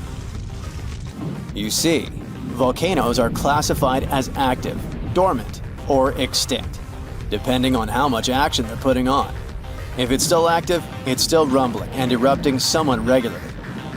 Dormant means it's had some recent activity, but it's still lying low for now. And extinct, that's when it's been quiet for such a long time that we figure it's done for good. One of the US's most dangerous active volcanoes is Mount St. Helens. This volcano is actually responsible for the most powerful eruption in US history. Its last blast was so intense, it threw off about 1,300 feet off its summit. Basically, the top of the mountain vanished, and if you thought Mount Spur's ash cloud was impressive, St. Helens wins the competition since it launched its ashes 80,000 feet into the sky. Eastern Washington plunged into total darkness. But it wasn't just that. In a matter of 3 minutes, the eruption hurled 3.7 billion cubic yards of blazing rock and dust, enough to fill 1 million Olympic-sized pools across 230 square miles of lush forest. Actually, the earthquakes that anticipated the eruption started weeks before May 18, 1980. A ground shake of magnitude 5.0 went off, triggering a landslide on one side of the volcano. By the end of the official eruption date, 57 people had lost their lives. Nearly 7,000 big game animals like deer and elk were wiped out, and millions of birds laid scattered on the burnt earth. Researchers don't think St. Helens will blow at the same magnitude again anytime soon, but they're keeping an eye on it, because this volcano is not exactly finished. By the way, the word volcano comes from the Roman name Vulcan, which was the Roman deity of fire, and they often happen at the meeting point of tectonic plates, which are the pieces of the Earth's surface that fit together like a jigsaw puzzle. The so-called Ring of Fire, located in the Pacific Ocean, is the world's danger zone when it comes to volcanoes. It contains between 750 and 915 active volcanoes. The largest volcano located in the Ring of Fire, also the largest active volcano in the world, is the Mauna Loa. It's over 13,000 feet high, and it's located in Hawaii. Researchers say that Mauna Loa has been erupting for at least 700,000 years. Its most recent eruption began on the 27th of November 2022, and it lasted until December 13th. It's been quiet since the 80s until it decided to wake up again. Thanks to constant monitoring by the Hawaiian Volcano Observatory, it didn't cause any casualties when it last erupted. Scientists have been investing big time on volcanic monitoring, not only to reduce economic hazards, but also to save lives. The most recent attempt has been to drill into volcanoes. Recently, a group of scientists went all the way to Iceland in one of the world's volcanic hotspots. There are around 33 active volcanoes in Iceland alone, but the one that is the most interesting to them the most is the Krafla volcano. The Krafla has erupted around 30 times in the last 1,000 years, and its most recent eruption was in the mid-1980s. The project, named Krafla Magma Testbed, or KMT for short, is hoping to advance the understanding of how magma behaves underground. The main advantage of this drilling research is predicting the risk of eruptions, but it can also help to push geothermal energy forward. I mean, can you imagine having electricity that is run by the limitless source of volcano power? The KMT team will begin drilling holes deep into volcanic ground in 2027. They're aiming at reaching over a mile into the ground. After all, it's different to monitor lava activity when it's on the surface than when it is still below ground. This will allow researchers to listen to the pulse of the Earth, according to them. They're saying this research is as revolutionary as the first time man went to the moon. Oh, and speaking of that, I was shocked to discover that volcanoes exist all throughout the solar system. Yep, other planets and moons have volcanoes too. The largest volcano in our solar system is Olympus Mons on Mars. It's a shield volcano, much like the ones that make up the Hawaiian Islands. It's about 370 miles wide. If we transported it all the way back to Earth, it would almost occupy all of Poland. Yikes. New Zealand's most active and dangerous volcano is erupting again, reminding everyone of its power. This time, ash from the White Island volcano has drifted across flight paths, sparking concern and forcing airports to cancel flights. Locals know all too well that this volcano should never be underestimated. The current eruption comes just a few years after a catastrophic explosion claimed the lives of tourists and guides who were on the island. But against all odds, some people managed to survive what could have been their tragic end. It was December 9th, 2019. The sky was clear and blue over the Bay of Plenty, a big bay on the northern coast of New Zealand's North Island. It felt like the perfect day for sightseeing. The main attraction in the area is the White Island volcano, also known as Whakaari. It is huge, with its peak rising about 1,000 feet above sea level. Its impressive size and stunning views have been drawing visitors from all over the world for years. Actually, we're talking about very brave visitors, as being near an active volcano comes with serious dangers, such as explosive eruptions, fatal emissions of sulfur dioxide, superheated steam, earthquakes, rockfalls, and even tsunamis. Experts normally say that these catastrophic events are extremely rare, which is true, but rare doesn't mean impossible. On that doomed day, 47 people were having the best time exploring the island. Little did they know that everything was about to change at exactly 2:11 that afternoon when the volcano erupted. A fisherman who was out at sea near the volcano described it as a huge explosion going off, forming a mushroom cloud as it expanded. Photos taken from a distance and satellite images show that a thick white cloud filled the sky a couple of moments after the eruption.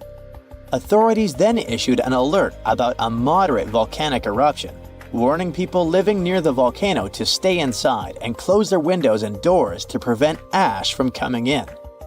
But the authorities' nightmare truly began when they checked cameras on the island and saw what appeared to be people going inside the crater just 1 minute before the eruption. Right at that moment, they knew they had to launch an urgent rescue operation. Time was running out, and every second counted. The people were in serious danger. 7 rescue helicopters were sent to the scene with paramedics on board. They managed to find the first survivors, and 7 of them were seriously hurt. At around 5 in the morning the next day, officials announced that 23 people had been rescued from the island. They knew more people were still trapped there, but rescue teams could not communicate with any of them. And there was something even more worrying in the back of their minds: the risk and fear that a second eruption might happen at any moment. Recovery efforts during that week were really challenging due to ongoing seismic and volcanic activity. Heavy rain, low visibility, and toxic gases made things even tougher for the teams on the ground. Unfortunately, 22 people lost their lives in this tragedy, either due to the explosion or from their injuries. Those who survived tell heroic stories about that day. One of the survivors was from Sydney and was only 19 years old when he went on a family trip to New Zealand. The itinerary included a visit to the famous White Island volcano. He said that his tour group, including his family members, was caught in a relatively flat and open area on their walk down from the crater when the volcano erupted. Then he was thrown over a mound by the force of the eruption before curling up in the fetal position, covering his head with his hands. He felt like he was being hammered by a sandstorm, like in movies where characters can't see a few feet in front of them. Once the eruption clouds lifted, the island returned to the clear day it had been before, except everything was covered in gray ash. That was when he saw his father struggling to breathe. He remembers spending about 20 minutes thinking about what he could do, even though he was feeling unbearable pain. With hope of survival, he gathered all his strength to get up and seek help. Eventually, he managed to reach the pier where he was rescued and taken to a hospital. He spent 8 days in intensive care and, like a hero, managed to survive. Unfortunately, he never saw his family again. Along with other survivors, this young man was one of those who sought justice after the incident. According to him, he wasn't given any indication of dangers before going on the trip, and only had a short safety briefing that day with no emergency plans in place. This brings us to an important question regarding this tragedy. How could no one have predicted what was going to happen? Were they all really caught by surprise? To answer these questions, we need to understand a bit about the nature of volcanoes and how they behave. So, New Zealand is situated on 2 tectonic plates. These plates are always moving very slowly, and what happens there, specifically, is that the Pacific plate slides under the Indo-Australian plate. The problem is that when this subduction or sliding process happens, it can create deep trenches. As the edge of the denser plate moves down, the pressure and temperature around it go up. This causes changes in the plate that melt the rock above it, and that melted rock can rise and come through a volcano. This geological process has helped shape the beauty of New Zealand with its rugged terrain and stunning mountain landscape, but it can also be destructive. There are several active volcanoes in the country, and White Island is just one of them. Eruptions like the one that happened in 2019 have been occurring for tens of millions of years. White Island volcano is a stratovolcano, which means it has that classic cone shape like Stromboli in the Mediterranean or Mount St. Helens in Washington. It's also part of the Ring of Fire, a region filled with volcanoes that surrounds the Pacific Ocean. What makes this area so dangerous is the molten rock or magma hiding underneath these volcanoes. This magma is usually thick and filled with gas, which can lead to powerful and explosive eruptions. According to specialists, the eruption on White Island was likely a steam eruption. Stratovolcanoes often have many cracks that let water in.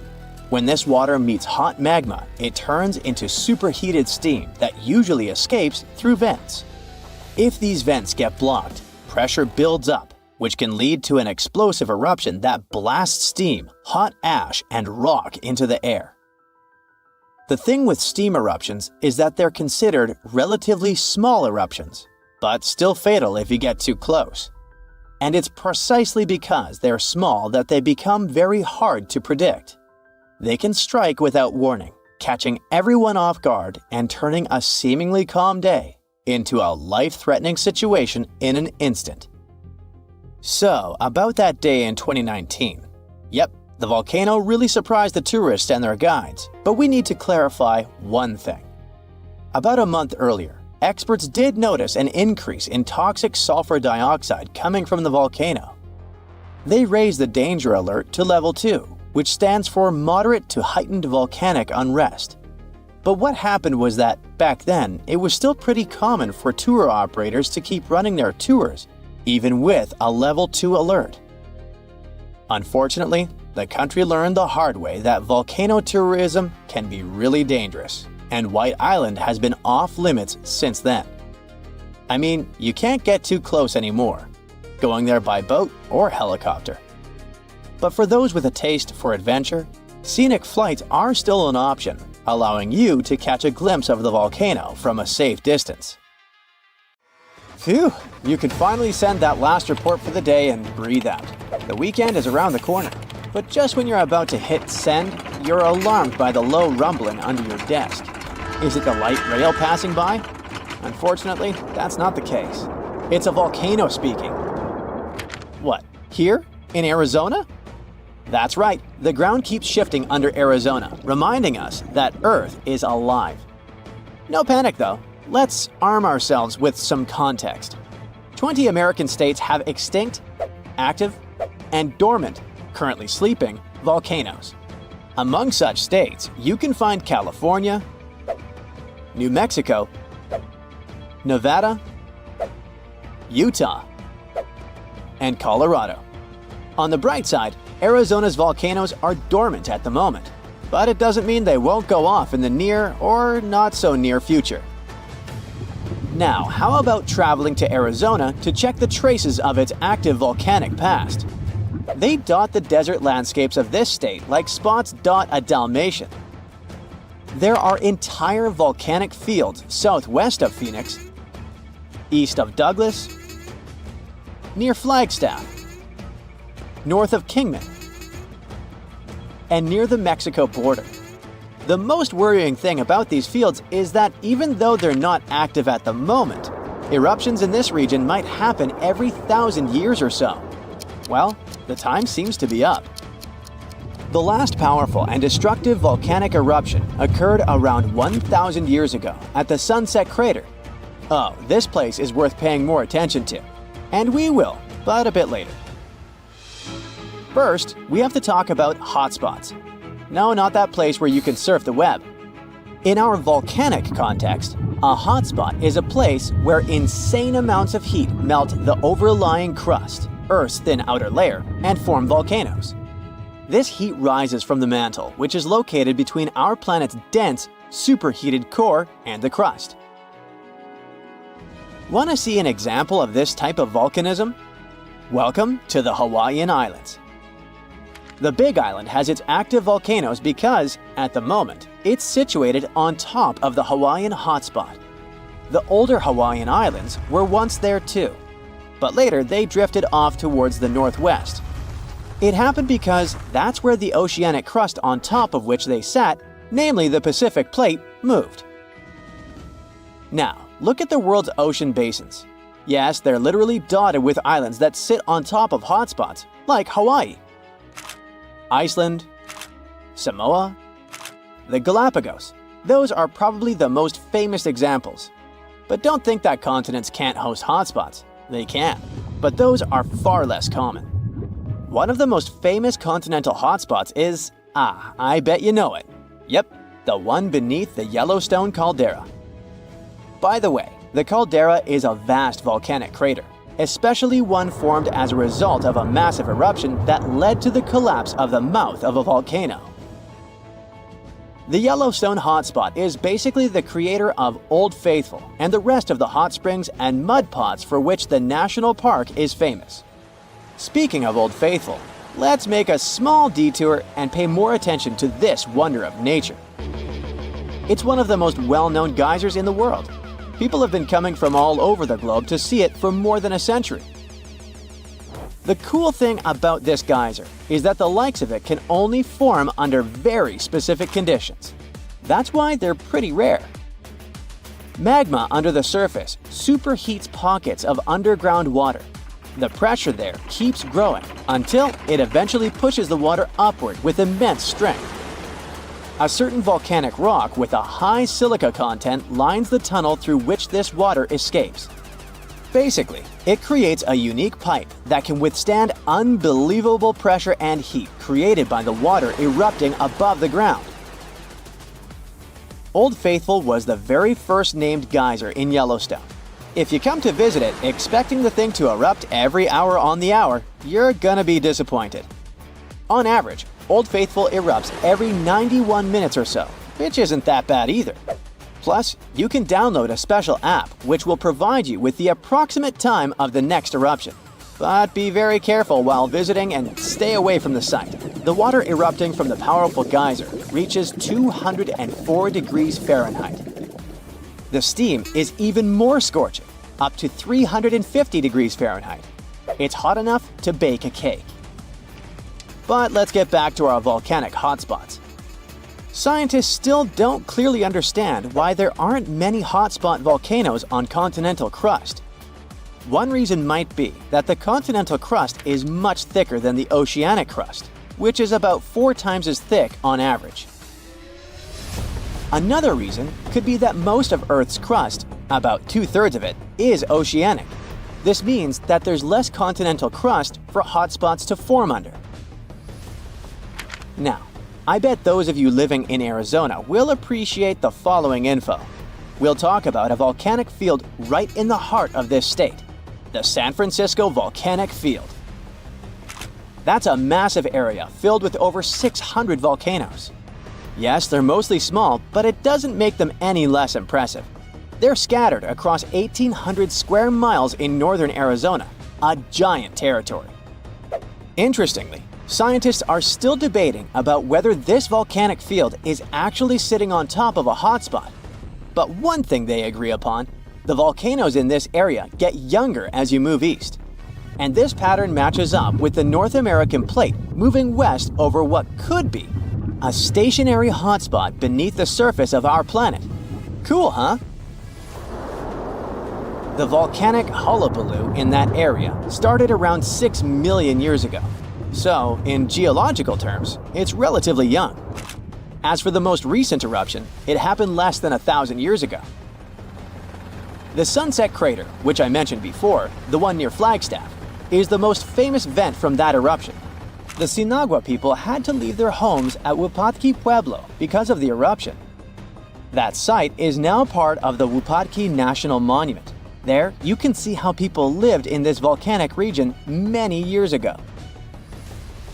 If you go to explore this area, you'll notice that most of the volcanoes there are basalt cinder cones, small and steep. The Colorado Plateau has quite dry weather conditions. That's why the volcanoes haven't worn down much. Some of the best examples of those cones, like this one, called the SP crater, still look like they appeared yesterday. But look around. It's not just cinder cones. The San Francisco Volcanic Field also has a stratovolcano, as well as some lava domes that formed from volcanic rocks with more silica than basalt you can find in places like Hawaii. It means they're thicker and don't flow as easily. Anyway, the stratovolcano is going to be one of the most epic sights you'll come across while exploring this volcanic field. Well, not the stratovolcano itself, but the San Francisco peaks, the remains of that giant formation. They stand tall at more than 12,600 feet. That's 4.5 Burj Khalifas placed on top of one another. It makes the peaks some of the biggest landmarks in northern Arizona. They're not only stunning, but also sacred to the Native American people who have lived in the area for many generations. Now, unlike those super active volcanoes in Hawaii, the San Francisco Volcanic Field takes its time, thousands of years between eruptions. But you shouldn't relax just yet. Geologists say another eruption is likely to happen one day. It will probably occur in the remote eastern part of the field, away from big towns. Phew! And if that next eruption is anything like the one that formed Sunset Crater, it would be quite the show. Lava fountains and rivers of lava flowing. At the same time, the next eruption might not happen for centuries, maybe even millennia. Until then, the San Francisco Volcanic Field will remain a hidden gem of volcanic history, waiting for its next fiery performance. It was April 2025 when geologists went back to Yellowstone's Norris Geyser Basin for the first time this year.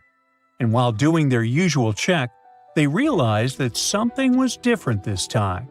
Where there used to be just a boring patch of ground, now there was a giant hole, about 13 feet wide, filled with weird, milky, light blue water. Everyone was terrified.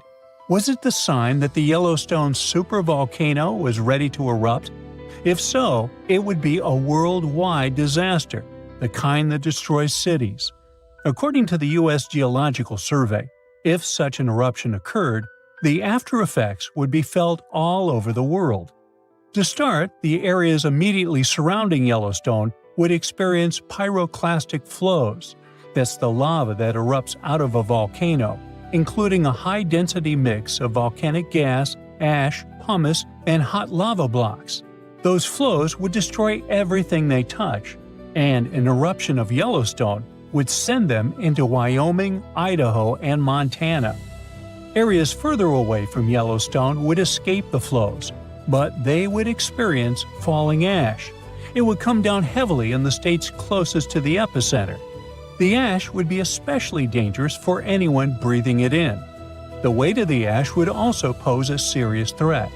It would smother crops and collapse buildings as it piles up.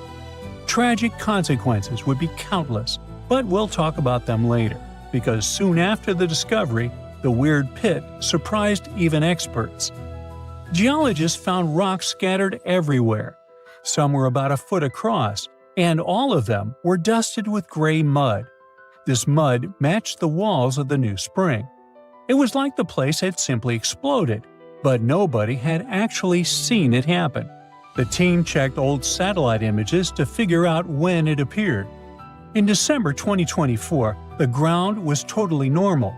By January 6, 2025, a little dip had formed. And by February 13th, that water-filled hole was finally there.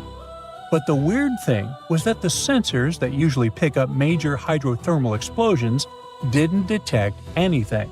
There was no giant blast or warning signs. Later, it turned out that this puzzling opening in the ground hadn't just popped up in one huge explosion. Instead, it formed from a bunch of smaller bursts over time. Little explosions first threw out rocks, then mud, and eventually created the pit. With time, it filled with silica-rich water. That was a huge relief for everyone.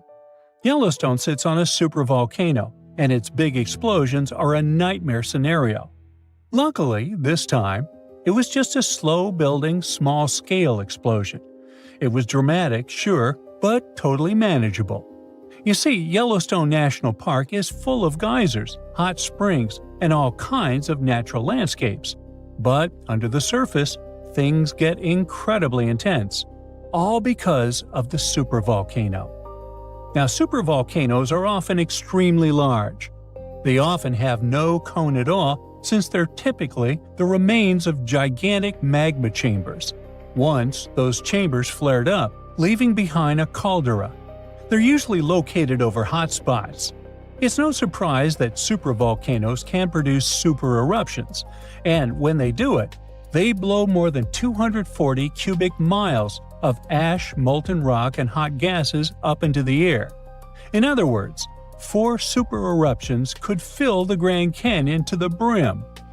Supervolcanoes form when huge volumes of scorching hot magma escape from deep underground. This magma rises close to the surface but can't break through Earth's crust. So, a pressurized pool of bubbling magma gathers at a depth of only several miles.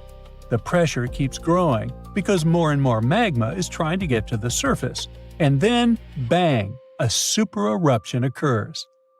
Now, back in 2015, researchers at the University of Utah mapped out the main magma chamber of the Yellowstone supervolcano and were shocked by its size.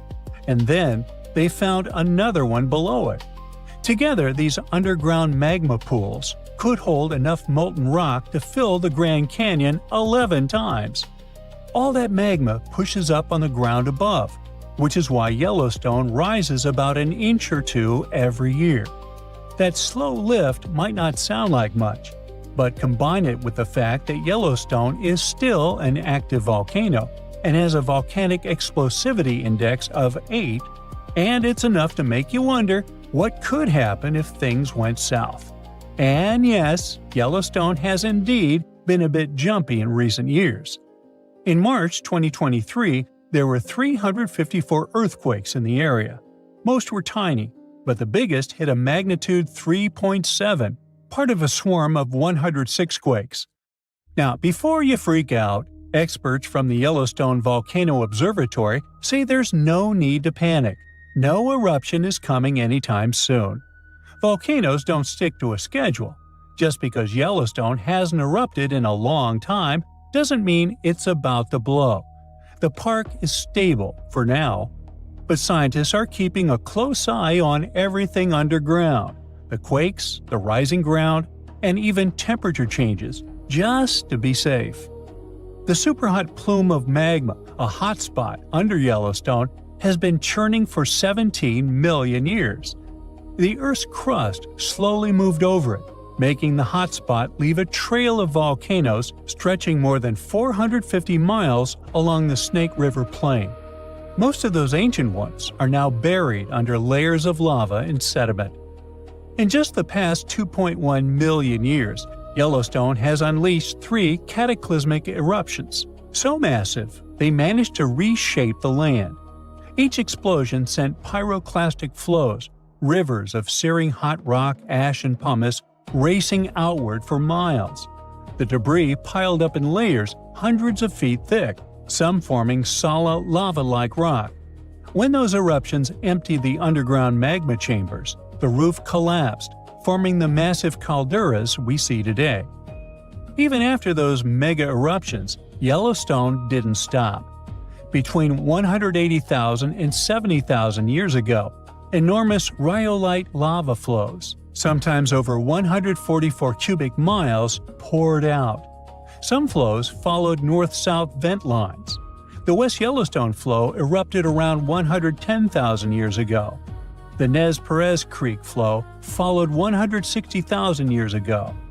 If you stand at Madison Junction on the caldera's northwest rim, you can see it, a cliff that formed when the Lava Creek Tuff eruption collapsed the land 640,000 years ago. And inside the caldera, you'll see the hardened lava flows snaking across the floor.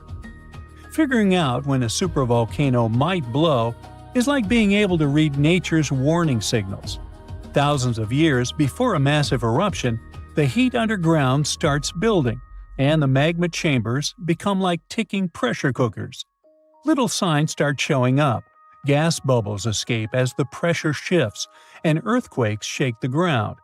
The land above slowly rises. Cracks appear. Hot springs and geysers start acting up, heating even more than usual. Now, what would happen if Yellowstone erupted? Remember those pyroclastic flows we talked about before? They can contain 2 parts: the lower flow of the hot lava that moves at ground level, and a cloud of ash that follows above the lava level. So the 2 of them would devastate huge areas. The ash would even reach Europe within 3 to 4 days of the eruption, but it wouldn't be so bad there. After that, it would only take around 2 to 3 weeks before cooler temperatures set in around the globe, all thanks to the sulfur gas that would get to the upper atmosphere after the eruption. Scientists predict that global temperatures would drop by up to 10 to 12 degrees. These consequences could last for 6 to 10 years, putting an end to monsoons, which could cause widespread famine in Asia. Scared? Well, don't be. The good news is that scientists don't believe that the sleeping giant under Yellowstone National Park will wake up in our lifetime.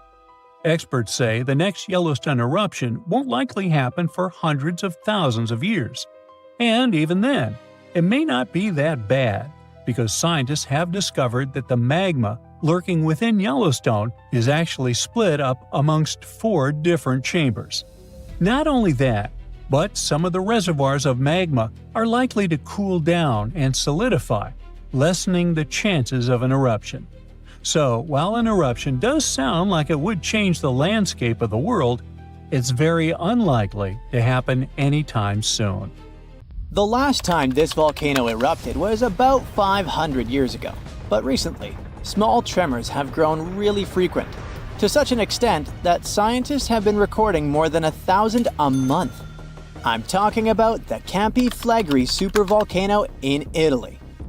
At one point, just a few weeks ago, the area was rattled by a 4.4 magnitude earthquake with 150 tremors in just one night. It was the strongest earthquake in over 40 years. A lot of locals spent the night in their cars, but in the morning, the shakes were followed by another earthquake, a bit weaker with a magnitude of 3.6. So, is Italy in danger? Well, the quake itself wasn't big enough to cause serious damage, but it evoked a lot of panic. At the moment, local authorities are working on grandiose emergency plans. If worse comes to worse, they'll have to evacuate hundreds of thousands of people. One of the reasons is the proximity of this area to Naples with more than 3 million inhabitants. At the moment, they're even considering an option of paying people to leave their homes. Right now, schools remain closed in the Campi Flegrei area. The authorities are allocating more than 500 million euros to ensure the safety of buildings and constructions in the area. A yellow alert is still in place in the region where 80,000 people live. There's the so-called red zone, which is the most dangerous area. There are 1,250 houses in this red zone, and all of them will be at high seismic risk if an eruption begins. Plus, more than twice as many will be at medium risk. Italy is a country prone to seismic activity, and Pozzuoli is a densely populated area that is located on one of the most dangerous supervolcanoes in Europe. Campi Flegrei has 24 hidden underground craters and dwarfs the better-known Vesuvius. Yes, the very volcano that wiped the ancient Roman city of Pompeii off the face of the earth in 79 CE. This city thrived near the base of Mount Vesuvius at the Bay of Naples. In the time of the early Roman Empire, 20,000 people lived in Pompeii. They were merchants, manufacturers, farmers, and others. The soil in the region was rich and fertile, so there were lots of orchards and vineyards. Strangely, no one knew that this black earth was the legacy of an earlier eruption of Mount Vesuvius. The area was a favorite summer destination for rich Romans. Sadly, at noon on August 24, 79 CE, all this prosperity came to an end. The peak of Mount Vesuvius exploded, sending a 10-mile-high mushroom cloud of ash and pumice into the stratosphere. For the next 12 hours, the eruption was wreaking havoc on the city. Volcanic ash and a hail of pumice stones, some of which were 3 inches in diameter, showered Pompeii. It forced the city's occupants to flee in terror. Around 2,000 people holed up in stone structures and cellars, paralyzed by fear. They hoped to wait out the eruption. Who knows? Maybe if they had decided to leave the city immediately after the beginning of the eruption, they would have had some chances to survive. A westerly wind protected the city from the first stages of the eruption. But soon, a giant cloud of hot ash and gas rushed down the western slope of Vesuvius. It engulfed the city, burning everything in its way. This disastrous cloud was followed by a flood of volcanic mud and rock, which completely buried the city. As if the volcano was making sure no one would survive, a cloud of toxic gas poured onto the city, finishing the lives of a few survivors on August 25th. A flow of rock and ash followed. It collapsed roofs and walls and turned the city into a giant cemetery. When a supervolcano erupts, the consequences are usually catastrophic. Supervolcanoes have at least once had an eruption with a volcanic explosivity index of 8, which is the largest recorded number on the index. Supervolcanoes are often extremely large, with no cone at all. That's because they're typically the remains of gigantic magma chambers that once flared up, leaving behind a caldera. They're usually located over hotspots and appear when huge volumes of magma are trying to escape from deep underground. Eventually, they burst through Earth's surface. Sometimes, all this magma gets stuck, unable to break through the planet's crust. And then, massive pools of pressurized magma gather at a depth of several miles. The pressure keeps growing because more and more magma is trying to get to the surface. At one point, a super eruption goes off. The most recent super eruption happened in New Zealand. Well, when I say recent, I meant around 26,500 years ago. That's when a supervolcano beneath the surface of Lake Taupo spewed into the air more than 300 cubic miles of ash and pumice. Imagine 500,000 Great Pyramids of Giza flying up into the air at the same time. That's how incredibly powerful that eruption was. But the most exciting and confusing thing about the eruption was that the Taupo volcano didn't simply go off like many others. At first, everything was going as usual. Tons and tons of pressurized magma had built up under the surface, and the pressure was getting higher and higher. But after the rock cracked and the first portion of lava rushed out of the crater, something went wrong, and the supervolcano took a break. Only several months later, the disastrous eruption shook the ground. Thousands of tons of lava, rocks, and ash flew high into the atmosphere. The unusual pattern of Taupo still confuses scientists. The Indonesian eruption at Toba caldera 75,000 years ago was the largest eruption in the last 2 million years. Experts estimate that the eruption could have released hundreds of thousands of tons of sulfuric acid, which might have even caused a several-degree cooling of the planet's surface. But nowadays, the impact is hard to detect because of glaciers that covered the ground afterward. There are also several so-called supervolcanoes that haven't lived up to this name yet because they've never produced any super eruptions. For example, in 1883, Indonesian volcano Krakatoa went off. The power of the eruption tore the volcano's walls open, and cold seawater rushed into its molten insides. The difference in temperatures made the volcano blow up with a deafening boom. It was clearly heard 3,000 miles away in Australia. It earned the blast the title of the loudest sound in history.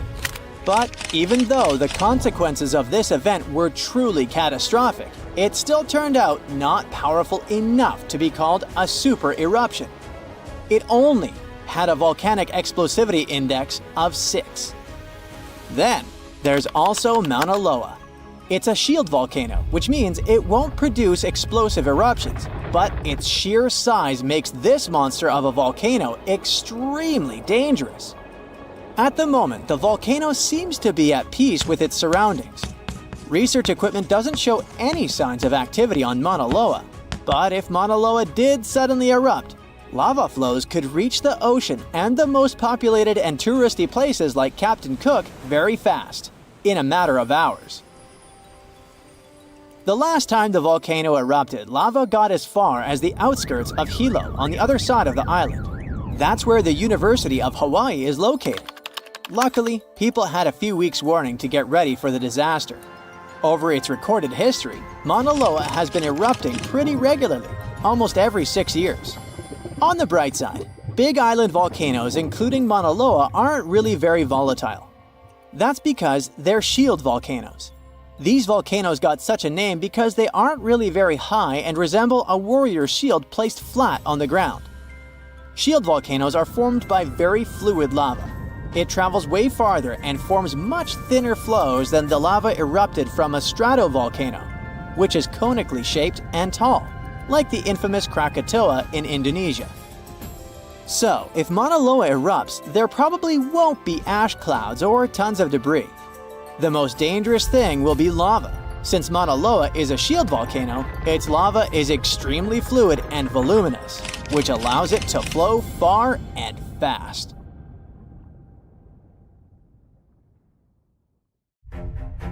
The latest super eruption of Yellowstone occurred 640,000 years ago, and it was long before Homo sapiens saw the light of day.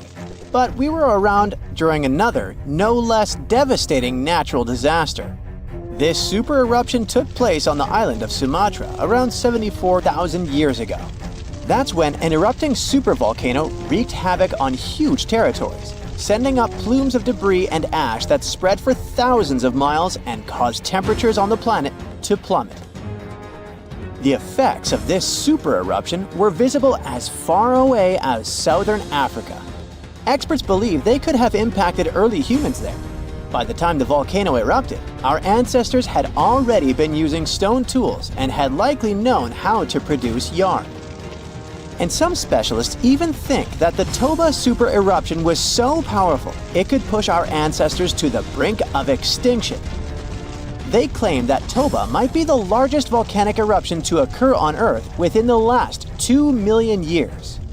The eruption disgorged so much pyroclastic rock it would be enough to cover the entire United States to the depth of a one-story house. About a third of that deposit piled up on northern Sumatra, while a lot more ended up beneath the floor of the Indian Ocean. The super eruption left an elliptical crater lake around 60 miles long. The caldera is so large it's hard to feel that you're indeed in a volcano. Pumice deposits from the eruption remain in the canyon walls and go deep below the ground. There aren't many arguments about the amount of pumice and ash involved in this disaster. At the same time, experts aren't sure how much sulfur ended up in the atmosphere. Even some sulfur layers in the polar ice could be potential candidates, but so far, scientists haven't found any connection between them and Toba. But let's get back to the dramatic impact the super eruption had on early humans. It turns out some not only survived but even thrived after this natural catastrophe, at least judging by the artifacts they made during and after the eruption.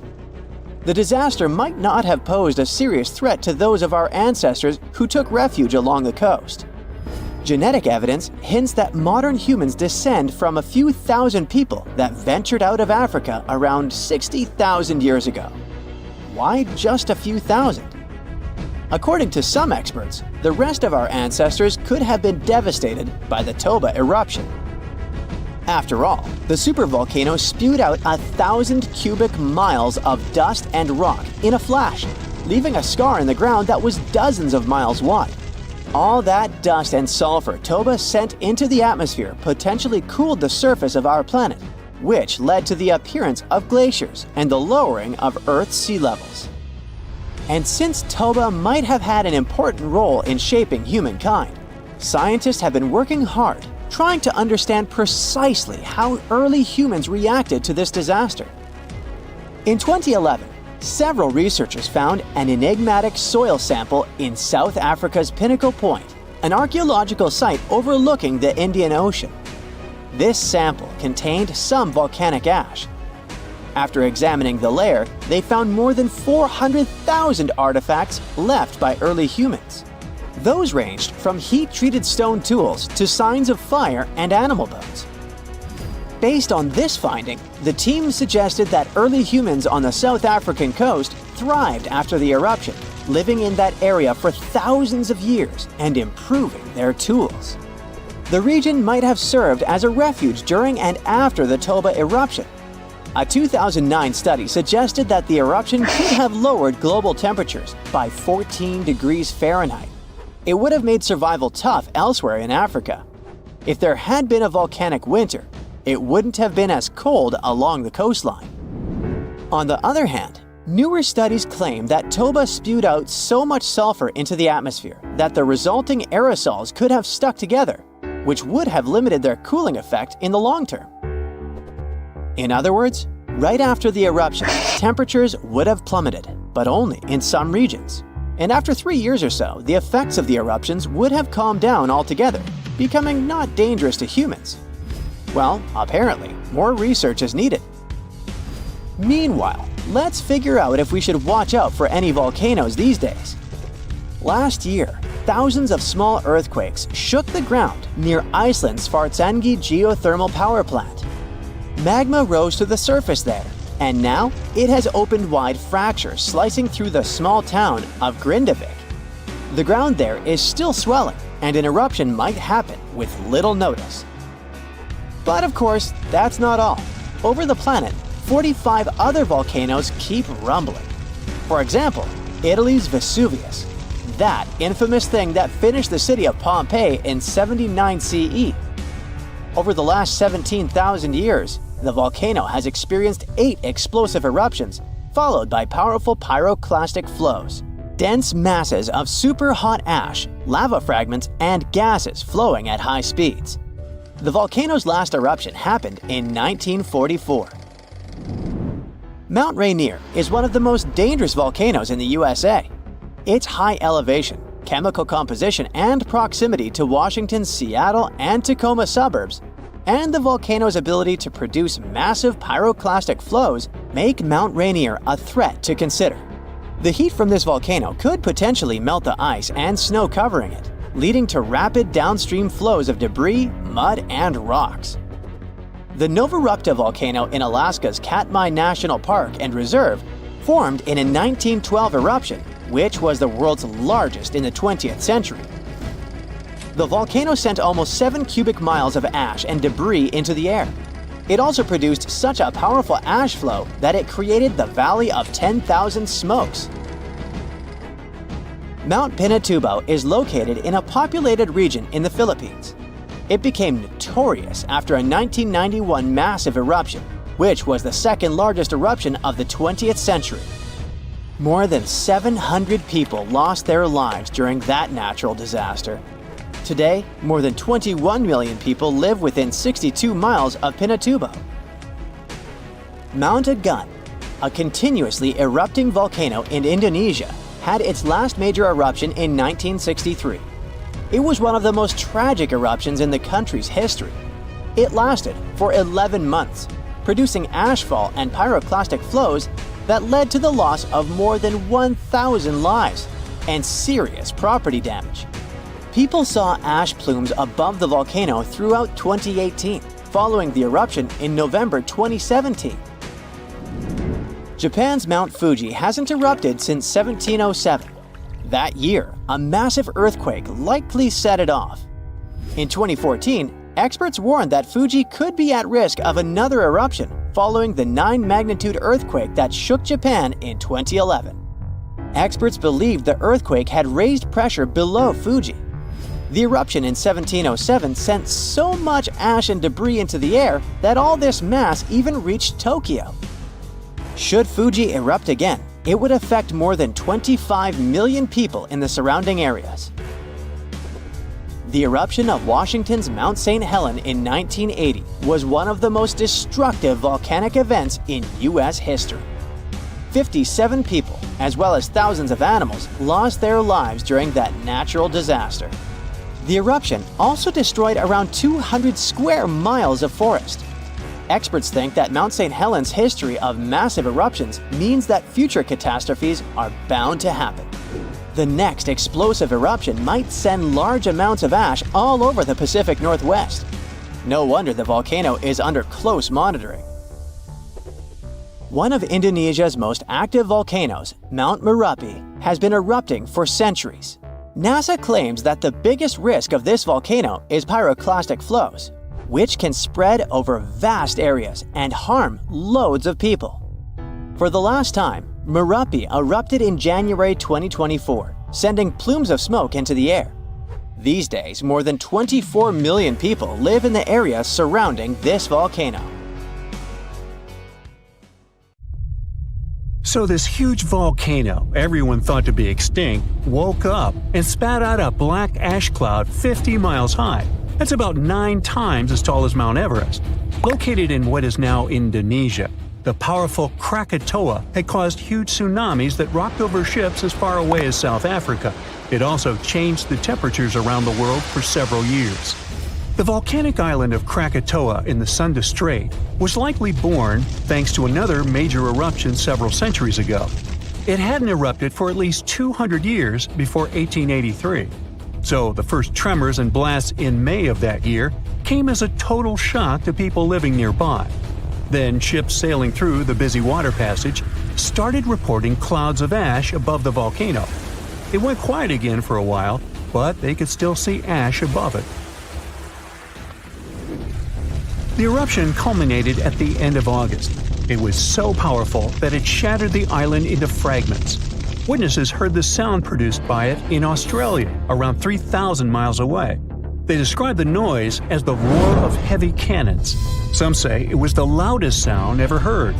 During the next 5 days, the pressure wave from the eruption traveled around the globe 3.5 times and was seen on barographs on different continents. Hot avalanches of ash spread down the volcano as far as 25 miles away at crazy speeds. They ruined the surrounding islands and took 36,000 lives. Tens of thousands more drowned in tsunamis that happened after the volcano had collapsed into the caldera. Over 100 coastal villages on Java and Sumatra were completely wiped out. All this made the waking up of Krakatoa one of the most devastating in the entire recorded history. The Earth's crust is like a giant puzzle, made up of massive pieces known as tectonic plates. These plates are constantly sliding against each other over the mantle, which is the molten layer beneath. Indonesia is right in the middle of the so-called subduction zone. Here, the Indo-Australian plate collides with part of the Asian plate as it moves northward. As the oceanic plate dives down, it gets heated up, and you've got the perfect recipe for a volcanic hotspot. Krakatoa had 3 peaks, each serving as an exit door for a massive magma chamber beneath it. During a previous eruption, debris blocked one of these exits, and the pressure built up beneath. When Krakatoa finally blew its top, the blast split the magma chamber wide open. The eruption led to a so-called volcanic winter. Krakatoa had sent 6 cubic miles of rock, ash, and debris into the atmosphere. They created a thick veil that surrounded the Earth. The particles scattered sunlight, and the troposphere below cooled down. The effect stayed strong for several years. The northern hemisphere experienced colder than average temperatures, and in some regions, summer temperatures didn't rise to typical levels. Southern California received a record amount of rainfall in the months following the eruption. The sky became darker in different parts of the world for years afterwards. The sunsets, for many months, turned into a spectacular show of red and orange. One astronomer supposed it was the source of the inspiration for The Scream by Edvard Munch. The painting shows exactly what the sky over Norway looked like after the eruption. It also produced a rare type of halo called Bishop's Ring and a volcanic purple light at night. For several years after Krakatoa had blown up, the moon looked blue and sometimes green. That's because some ash clouds were full of particles large enough to scatter red light, only letting other colors pass. Someone even witnessed lavender sun and night-shining clouds. Krakatoa became the first scientifically well-recorded and studied eruption of a volcano. Between the moments the first clouds of ash were seen by a ship passing by and the disastrous eruption, scientists managed to organize geological expeditions. They studied the volcano and gathered samples of volcanic rocks. It became useful for understanding volcanic activity. Krakatoa was sleeping tight until the 1920s, when some locals noticed a column of steam and debris spewing from the collapsed caldera. Within weeks, the rim of a new cone sprang up above sea level. After a year, it was a small island named Child of Krakatoa. It continues to erupt, but fortunately without serious consequences so far. In April of 1815, Mount Tambora unleashed a massive eruption, wreaking havoc on the Indonesian island of Sumbawa. It destroyed homes and claimed 10,000 lives. Another 80,000 perished because of diseases that spread in the aftermath. The following went in history as the year without a summer. Cold, wet conditions wrapped Europe and North America in an unexpected chill. It became the coldest in at least 250 years. In the summer of that year, the temperatures dropped the most. Crops didn't grow, livestock didn't survive, and famine took over Western Europe and North America. New England had snow and terrible frost in the summer months. Food prices went up. Oats for horses became a luxury. Some people say it even inspired the invention of the bicycle in 1817. Scientists used early data and climate models to see if it was all because of the Tambora eruption. They compared the data to similar years. They showed that precipitation was around the same, but the temperatures were much warmer. When they introduced the volcano into the scenario, they got the exact data for the year without summer. They say that a powerful volcanic eruption like that one increases the likelihood of extreme cold by up to 100 times. The explosion of the Toba supervolcano on the island of Sumatra around 74,000 years ago became the Earth's largest volcanic eruption in 28 million years. Parts of Indonesia, India, and a slice of the Indian Ocean got a cozy blanket made up of 6 inches of volcanic debris. It spat out a volume of rock comparable to almost 3 million Empire State Buildings. The crater it had left behind is still seen from space. All the ash and volcanic gases that sprang into the atmosphere because of the eruption partially blocked the sunlight. A severe volcanic winter began and lasted for 6 to 10 years. Some anthropologists see a connection between the Toba eruption and how limited modern humans are when it comes to genetic variety. Around 74,000 years ago, exactly when the Toba erupted, there was a population nosedive. That's why all modern humans trace their roots back to a tiny group of survivors. The Toba catastrophe theory proposes that most early humans in Europe and Asia didn't make it through the post-eruption climate chaos. Instead, a lucky, genetically limited bunch found their safe haven in Africa. But archaeological and paleoclimate records disagree with this theory. Benjamin Black from Rutgers University and his team set out to crack the code and discovered a hidden paradox. Maybe we were peering through the wrong climate lens. They ran 42 different climate model simulations, varying the magnitude of volcanic emissions, time of year of the eruption, background climate state, and eruption column height to see what climate disruptions the Toba eruption might have caused. There was a significant drop in temperatures in the northern hemisphere in the first year after the event, up to 18 degrees Fahrenheit. The southern hemisphere, where the early humans were settling, didn't go through a rough cooling that could have affected them all. The most significant eruptions that can seriously change the world's climatic patterns come from supervolcanoes like Yellowstone or Mount Toba. Luckily, these erupt very rarely, about every 100,000 years or more. Still, climate scientists study volcanic eruptions to understand and explain short periods of cooling in the history of our planet. Every few decades or so, a volcanic eruption lets out a substantial number of particles and gases. Some of them will block enough sunlight to start a brief global cooling period. Nothing like the real volcanic winter, but still felt across the globe. When we think of active volcanoes, one region comes to mind: the Ring of Fire in the Pacific Ocean. 3/4 of Earth's volcanoes sit within this belt. Compare the area to Australia, which doesn't have any volcanic activity. The old continent of Europe is also calm, or at least we like to think so. Can you guess what the most active volcano in Europe is? If you thought of Mount Etna on the island of Sicily in Italy, you were right.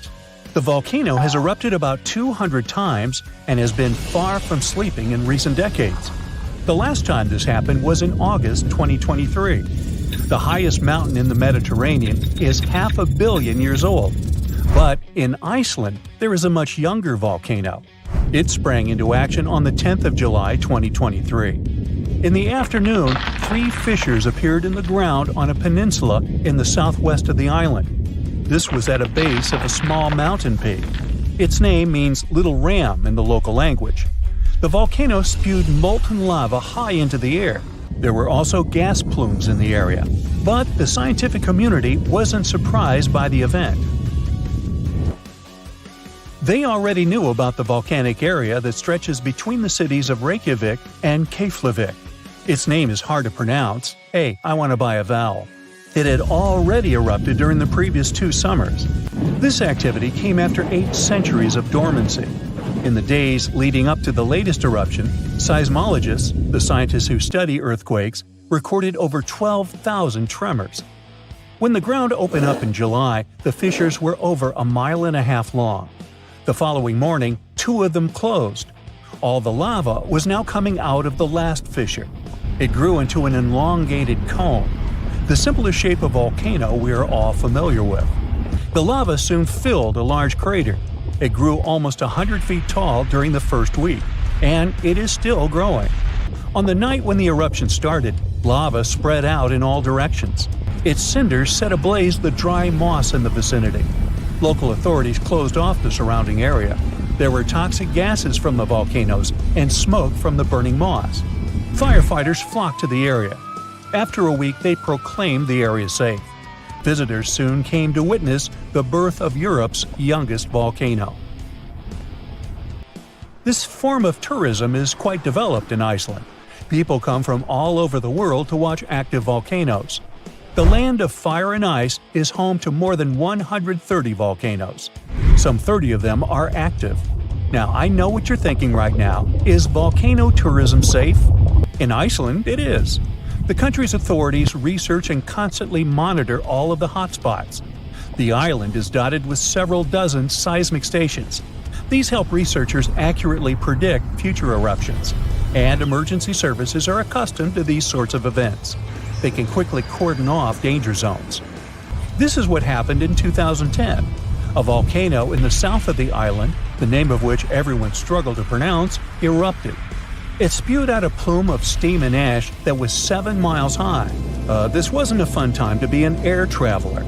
Winds carried the enormous plume southeast toward northern Europe. Many countries closed their airspace for several days for safety reasons.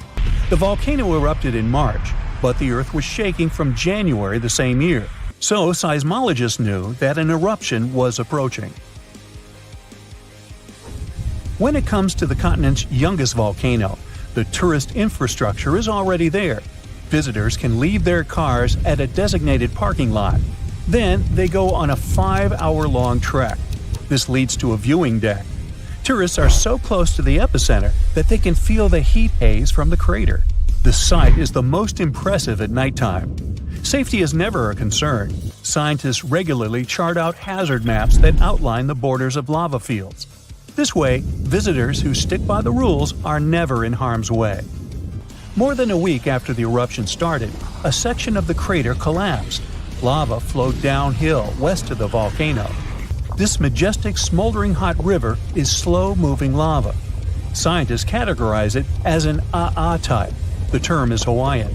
It describes basaltic lava that has a rough and brittle surface. The flow is composed of broken lava blocks that are called clinkers. They fall off as the substance flows. This reveals red-hot areas. The cooler sections of lava are gray and black in color. When it moves forward, it produces a distinctive sound like shattering glass. Nearly a month after the eruption of the new volcano, we got aerial footage of an interesting phenomenon. A tornado formed directly over the lava flow. This occurs due to the high temperatures in the area. When the conditions are right, a column of heated air can easily turn into a mini tornado. Scientists observed a similar event happen during the 2018 eruption of Mount Kilauea in Hawaii. The lava fields of Europe's second-largest island tell the story of the creation of Iceland. It sits above the place where the North American and Eurasian plates meet each other. Tectonic plates are huge, rocky chunks of Earth's most outer layer. There are roughly 20 of them. They rest on a partially molten layer of rock. All the lava we see on the surface starts its journey here. You could say that these plates float on molten rock. Their boundaries are unstable, so when two plates grind past each other, they release tremendous amounts of energy. The formation of volcanoes is one result. These are places where the molten rock travels upward to the surface. Iceland began to form some 60 million years ago. The tectonic plates under the ocean drifted apart. Enough lava piled up on the surface to create solid ground. This ancient rock is under the waves today. As new lava reaches the surface and cools down, it pushes the old rock away from the center of the island. That's why the oldest parts of Iceland aren't 60, but only 16 million years old. The country's active lava fields are young in geological terms. Some of them are under 1,000 years old. Scientists consider the island a hot spot for volcanoes, pun intended. Nearly a third of the basaltic lava that reaches the Earth's surface in recorded history came from Icelandic eruptions. Fissure swarms, like the ones before the 2023 eruption, cover 30% of the Nordic country. For this reason, only a quarter of the island is inhabited. Norse Vikings were the first people to settle in Iceland at the beginning of the 10th century. Nature threw them a loud welcoming party. Just a few years after their arrival, they witnessed one of the greatest volcanic eruptions in history. Vikings came from a region without volcanoes, so they had no clue as to what was going on. Today, Icelanders are used to such events. This is good because their homeland is entering a new era of volcanic activity. Volcanologists suspect that recent events are an introduction to decades of more frequent eruptions. The peninsula that is home to Earth's youngest volcano is just 17 miles southwest of Iceland's capital city. It's been dormant for a long time.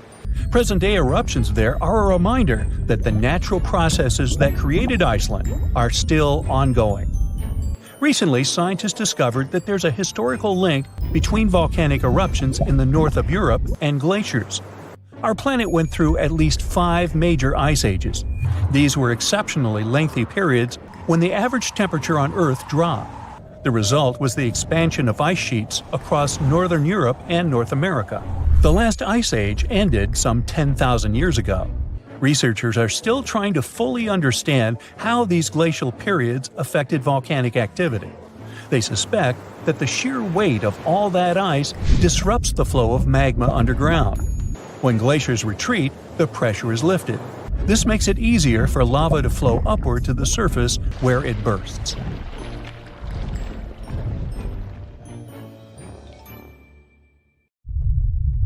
Whoa! Earth's surface is shaking. Long cracks split the ground open. Lava rivers are rapidly flowing down the slopes. Deafening noise is filling the air. Rocks and other debris are flying high up. Clouds of volcanic gas and ash cover the sky. Now, this is not a plot of a blockbuster disaster movie. It's what happens when supervolcanoes decide to erupt. But this is likely not the scenario that will take place when the world's largest volcano, Mauna Loa, decides to finish its long, long nap. In 2021, scientists were sure it would happen soon. But so far, nothing. The volcano's seismicity keeps increasing and then going back to normal. But you never know when this giant will finally come back to life. That's why experts have been monitoring geological activity on Hawaii's largest island for quite some time. The Big Island of Hawaii is made up of 5 volcanoes, including the most active on the planet, Kilauea, and the largest, Mauna Loa.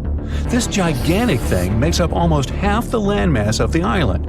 And what lava Kilauea emits in one day, Mauna Loa could spew out within 20 minutes. That's what it did in 1984. While Mauna Loa's smaller sibling has been throwing tantrums for a while, the giant has been slumbering ever since its last eruption.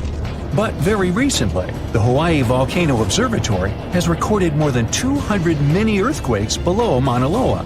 It likely means an increased flow of magma down there. Good morning! The volcano might be waking up, or not. If Mauna Loa did suddenly erupt, lava flows could reach the ocean and the most populated and touristy places, like Captain Cook, very, very quickly, in a matter of hours. In 1984, the last time the volcano erupted, lava got as far as the outskirts of Hilo on the other side of the island. That's where a campus of the University of Hawaii is found. Luckily, people had a few weeks' warning to get ready for the disaster. These days, locals have special go bags ready with the most important stuff, including documents and money. Such precautions can come in handy in case of an emergency evacuation. Even though most Mauna Loa eruptions have so far only affected the summit area, several of them sent lava all the way down to the ocean. And you never know how powerful the next eruption will be. Now, what is the highest mountain on Earth? Mount Everest, you say? Well, it depends. From seafloor to the summit, Mauna Loa is 1,000 feet taller than the famous Himalayan peak. The volcano is so big, it makes the Pacific plate it's sitting on literally slump under its weight. Scientists say that when this monster of a volcano erupts, the volume of lava coming out per unit will be life-threatening. Over its recorded history, Mauna Loa has been erupting regularly, almost every 6 years. And even though the last eruption of the volcano occurred about 40 years ago, scientists are certain it'll happen again. Now, remember the scene I showed you at the beginning? Well, you can relax. It's not likely to happen with Mauna Loa. The thing is, big island volcanoes, including Mauna Loa, aren't very volatile. That's because they're shield volcanoes. These volcanoes got such a name because they aren't really very high and resemble a warrior's shield placed flat on the ground. Shield volcanoes get formed by very fluid lava. It travels farther and forms much thinner flows than lava erupted from a stratovolcano, which is conically shaped and tall, like the infamous Krakatoa in Indonesia. So if, or should I say when, Mauna Loa erupts, there probably won't be ash clouds and tons of debris. The most dangerous thing will be lava. Since Mauna Loa is a shield volcano, its lava is extremely fluid and voluminous, which allows it to flow far and fast. Using theoretical vent maps, experts from the Hawaii Volcano Observatory have made charts of possible lava flows. They're kind of worried about earthquakes clustering at high rates. It likely means that lava is on the move under the surface. 500 to 600 earthquakes per day are a serious reason to be on high alert. On the other hand, it doesn't necessarily mean a disaster or inevitable eruption. Around a decade ago, several earthquakes that happened at the same time signaled that something was happening under Mauna Loa. But an eruption didn't occur. Instead, half the volcano shifted a bit to the south. This way, it probably gave more room to magma so that it had enough space to stay beneath the surface. Now, let's get back to the catastrophic eruption we saw at the beginning of the video. That's what often happens when a supervolcano erupts. Those are volcanoes that have at least once had an eruption with a volcanic explosivity index of 8, which is the largest recorded number on the index. Supervolcanoes are often extremely large, with no cone at all. That's because they're typically the remains of gigantic magma chambers that once flared up, leaving behind a caldera. They're usually found over hot spots.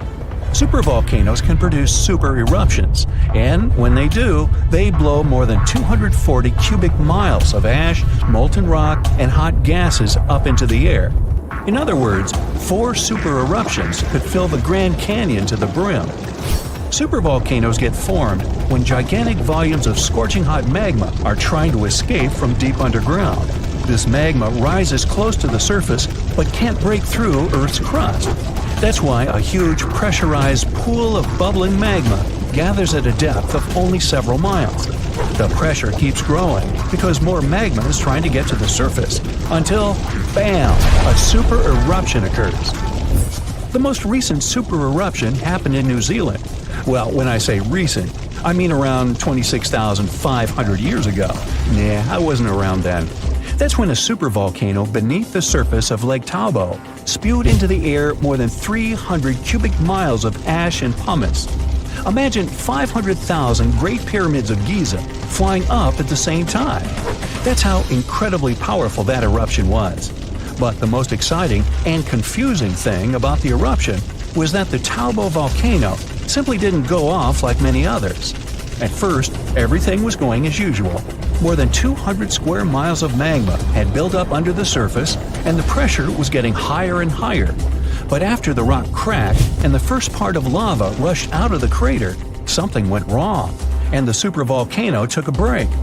Only several months later, the disastrous eruption shook the ground, and thousands of tons of lava, rocks, and ash flew high into the atmosphere. But the age of supervolcanoes isn't over. The most infamous of them all is probably the one in Yellowstone National Park. This giant handles at least 3 mega-powerful eruptions, and who knows how many smaller ones. If this monster erupted anywhere as strongly as it did 2.1 million years ago, it would spit out more than 588 cubic miles of red-hot material. You can probably picture it more vividly if I tell you that this volume is comparable to 65 million Capitol rotundas in Washington, D.C. piled together. Wow. Anyway, scientists are sure that Yellowstone doesn't present any danger these days. For an eruption to happen, magma inside must be at least 50% molten. With the Yellowstone caldera, this number is just 5 to 15%. But of course, Yellowstone isn't the only supervolcano on our planet. There's also New Zealand's Tahoe you already know about, Japan's Eri Caldera, California's Long Valley, Indonesia's Toba. Any of them can one day produce a super eruption. There are also several so-called supervolcanoes that haven't lived up to this name yet because they've never produced anything like a super eruption. For example, in 1883, Indonesian volcano Krakatoa went off. The power of the eruption tore the volcano's walls open, and cold seawater rushed into its molten insides. The difference in temperature made the volcano blow up with a deafening boom. It was clearly heard 2,000 miles away in Australia. It earned the blast the title of the loudest sound in history. But even though the consequences of this event were truly catastrophic, it still turned out not powerful enough to be called a super eruption.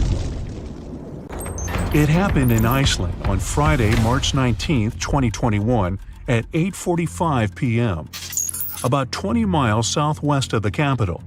Molten rock suddenly burst through the surface from below. Bright lava fountains then lit up the night sky. A volcano in this valley finally woke up after almost 800 years of sleeping soundly.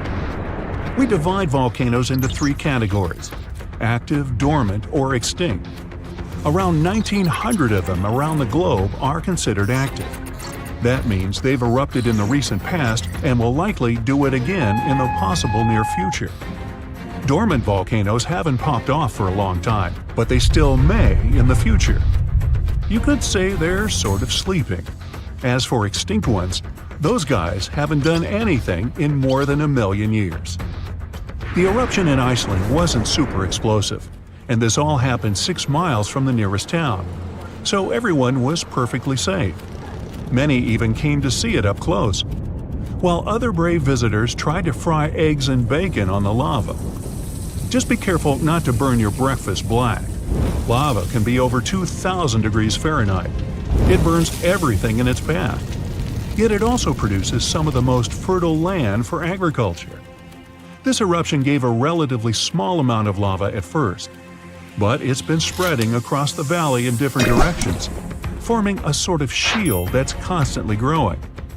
You can never really predict how fast a lava flow will be until you see it. It all depends on how thick it is and how steep the mountain slope. Lava can ooze slowly at about 20 feet a minute, a fraction of the average person's walking speed. Or it can flow as fast as 30 miles per hour, which even the fastest person on Earth can't outrun. But the lava isn't even the most dangerous thing about volcanoes. That would be the toxic gases spewing from the eruption. And those spread faster and further than the lava flow. Luckily, in Iceland's case, the wind has been blowing these gases away from residential areas. Scientists weren't surprised this volcano erupted. They knew it was coming. Increasingly stronger earthquakes had been shaking this area for the past 15 months. There were 50,000 earthquakes within just the 3 weeks leading up to the eruption. That's 100 per hour. The volcano has been active since March, and geologists say this could last for weeks, months, years, or even decades of constant eruptions in the area. Mount Shasta is in the top 5 most dangerous volcanoes in the U.S., so geologists are keeping a close eye on it. The last eruption was in 1250. I wasn't around then, but this volcano erupts every 600 to 800 years. Which means, tick-tock, we're due any day now. About an hour from Portland, Oregon, there's an active volcano that last erupted in the 19th century. Next time it goes off, scientists think it'll produce larger amounts of ash and dust. This could cause an electrical blackout and make water unsafe to drink in the area.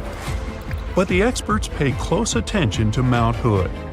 They'll be able to give plenty of warning so people can react in time.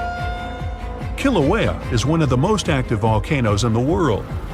It's been erupting almost constantly since 1983, making it also one of the longest eruptions known on Earth. It's the youngest land volcano in Hawaii.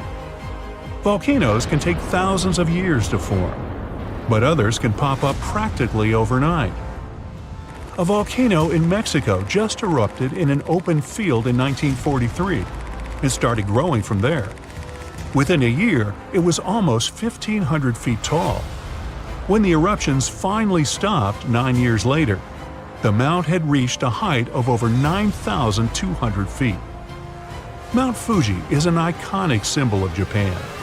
The last time it erupted was in 1707, and it sent a shower of burning rocks as far as 60 miles away. If a similar eruption happened today, Tokyo would be within that vicinity. Mount Fuji is right on the Ring of Fire, that horseshoe-shaped region in the Pacific Ocean full of active volcanoes and earthquakes. From one end to the other, it's almost 25,000 miles long. It could wrap all the way around the Earth's equator. In January 2020, Taal volcano in the Philippines started spewing lava, sending huge plumes of ash half a mile up into the sky. The eruption even triggered a rare phenomenon, a dirty thunderstorm. That's when the smoke cloud above a volcano produces its own lightning. The chance of volcanic tsunamis was also high. Those are usually caused by tectonic movements that occur because of volcanic activity. Taal has erupted more than 30 times in the last 450 years. This volcano in Ecuador last erupted in 2016. Scientists think it might be showing some early warning signs of magma on the move. This is an active stratovolcano, a specific cone-shaped type with steep sides. They form from sticky lava that doesn't flow that easily. That lava goes around the vent, cooling and piling on itself to form these steep walls. These types are more likely to produce explosive eruptions like the ones we see in movies. Ruapehu is the oldest national park in New Zealand, a volcanic wonderland where you can closely see all those steaming craters, magnificent lakes, and unusual rock formations. It last erupted in 2007 and has had 10 eruptions since the mid-19th century. But eruptions, lava flows, and toxic gases aren't the only danger coming from volcanoes. There's also a thing called lahar, a kind of volcanic mud flow of debris. In between eruptions, snow melts and a lake forms in the caldera. If the last eruption brought mud, ash, and rocks in the lake, it becomes dangerously full. In that case, only a temporary dam holds it back. Indonesia has the biggest number of active volcanoes in the world, including one called Anak Krakatoa. It means child of Krakatoa, and its famous parent isn't far away. A huge tsunami in 2018 partially woke Junior, a scary thought since Senior had one of the most powerful eruptions ever seen on this planet in 1883. Krakatoa's boom was the loudest sound ever heard. People over 2,000 miles away could hear the explosion. The sound wave circled the globe 7 times, and scientists say it's hard to predict this volcano's eruption patterns. Mount Rainier in Vanuatu is one of just a few volcanoes in the world where you can see a lava lake. Tourists even go there to peer over the edge and get a look at the burning, bubbling lake below. Well, except for when the volcanic activity goes to levels 3 and 4 out of 5. That means there are more intense earthquakes, volcanic tremors, or steam, gas, or ash ejections. Then this place is off limits because, duh. This volcano in the DR Congo has the most active and largest lake volcano in the world. And all that lava is unusually fluid, meaning it travels faster and further than the stuff coming out of most volcanoes. It's certainly not amongst the tallest ones, but Ethiopia's Erta Ale is unique in that it has a lava lake almost constantly, which is pretty rare. The locals call it a smoking mountain because its lava lake often causes eruptions. This volcano is near the Danakil Depression, one of the hottest places on our planet. Merupi has been erupting on a regular basis since the mid-16th century. This volcano helps scientists do crucial research on how eruptions work and how they can warn people in time. After it was dormant for a while, this volcano in central Mexico sprang back to life in 1994. Ever since then, it's been producing huge mud flows and strong explosions in unpredictable intervals. In the past, enormous eruptions coming from this giant buried entire cities in pyramids. Imagine staying in a hotel and waking up to the magnificent view of a massive volcano covered in glowing rivers of lava and clouds of ash. When it lets off heat, visitors to this area in Guatemala take a chance to roast some marshmallows there. One of the most active volcanoes on Earth is on a small island north of Sicily. Stromboli has regular explosions, together with glowing lava coming from vents inside the crater. Not too far away is Etna, Europe's most active volcano and one of the biggest continental ones in the world. By the way, Earth definitely isn't the only planet with volcanoes. The largest one in our solar system is on Mars. It would cover the entire state of Arizona, and it rises nearly 3 times higher than Mount Everest. Ooh, don't look down. Okay, watch your step now. Millions of gallons of hot magma are gathering in one flow and rising thousands of miles to the surface of our planet. A massive fracture in a tectonic plate shakes the ground and fills the air with a loud hum. Fire, gases, lava erupt from the dark, unexplored depths of Earth's crust. A planetary-scale catastrophe has just happened, and no one's noticed it. Now imagine you're having fun on a luxury yacht somewhere in the southwestern Pacific Ocean, drinking cocktails and sunbathing. At this moment, one of the most powerful volcanic eruptions in the planet's history is happening right below you. But you don't feel anything. You don't even drop your glass. Yeah, you can hear a strange sound coming from the ocean depths. You see foaming water and pieces of pumice floating up to the surface. But it doesn't bother you much. So how did it happen that we missed such a powerful eruption in 2012? Why did scientists find out about it only a few years later? The answer is simple: water. An eruption of an ordinary volcano is a huge disaster. There are incandescent liquid metals and molten rock containing almost the entire periodic table inside our planet. All of this soup is called magma, and it's constantly boiling inside the subsoil of our world. This hot substance is lighter than the surrounding crust, so it always rises. Fortunately, the planet's surface is strong enough and doesn't allow magma to splash out. But sometimes this protection fails. The upper part of Earth is covered with connected parts, tectonic plates. These plates collide with each other and then move apart. Imagine a big moving mosaic puzzle where all its parts are tectonic plates. And when a small part of this puzzle gets separated from another, magma immediately comes up. These unstable fault sites with leaking magma are called volcanoes. And when they erupt, it gets hot. Lava flows out of the vent and burns all the vegetation around. This is accompanied by earthquakes and thick black smoke. If a volcano spits out magma too high, it falls back to the surface in the form of fire rain. But the worst thing here is ash. It's not that ash that's left in your grill after a good barbecue. No. Volcanic ash consists of solid particles harmful to any organism. These particles are not burnt wood, but various chemical elements. Volcanic ash is sharp, dense, and tangible. It can block sunlight, cover and destroy all plants, settle in your lungs. If you get too close to an erupting volcano, well, you better have a fireproof suit, oxygen tanks, a gas mask, and an underground shelter. Then you might survive, but there's no guarantee. At the same time, if an eruption occurs underwater, you don't need to worry about it. Of course, if you're not a marine biologist studying coral reefs nearby, or if you don't travel past that area in a submarine. In that case, boy, you're in trouble. When an underwater volcano erupts, this shakes a colossal area, heats the water, destroys the seabed. But almost nothing happens at the surface. The enormous pressure of millions of gallons of water suppresses the destructive power of the volcano. Molten rocks shooting out of Earth's crust get pressed against the seabed. Yeah, a submarine swimming by would be thrown off course and might collide with solidified lava. Fortunately, no such cases have ever been recorded, but it can easily become a reality because underwater eruptions happen pretty often. More than 70% of all volcanic activity occurs underwater, and almost no one notices it. In most cases, these volcanoes immediately fall asleep after they erupt and never wake up again.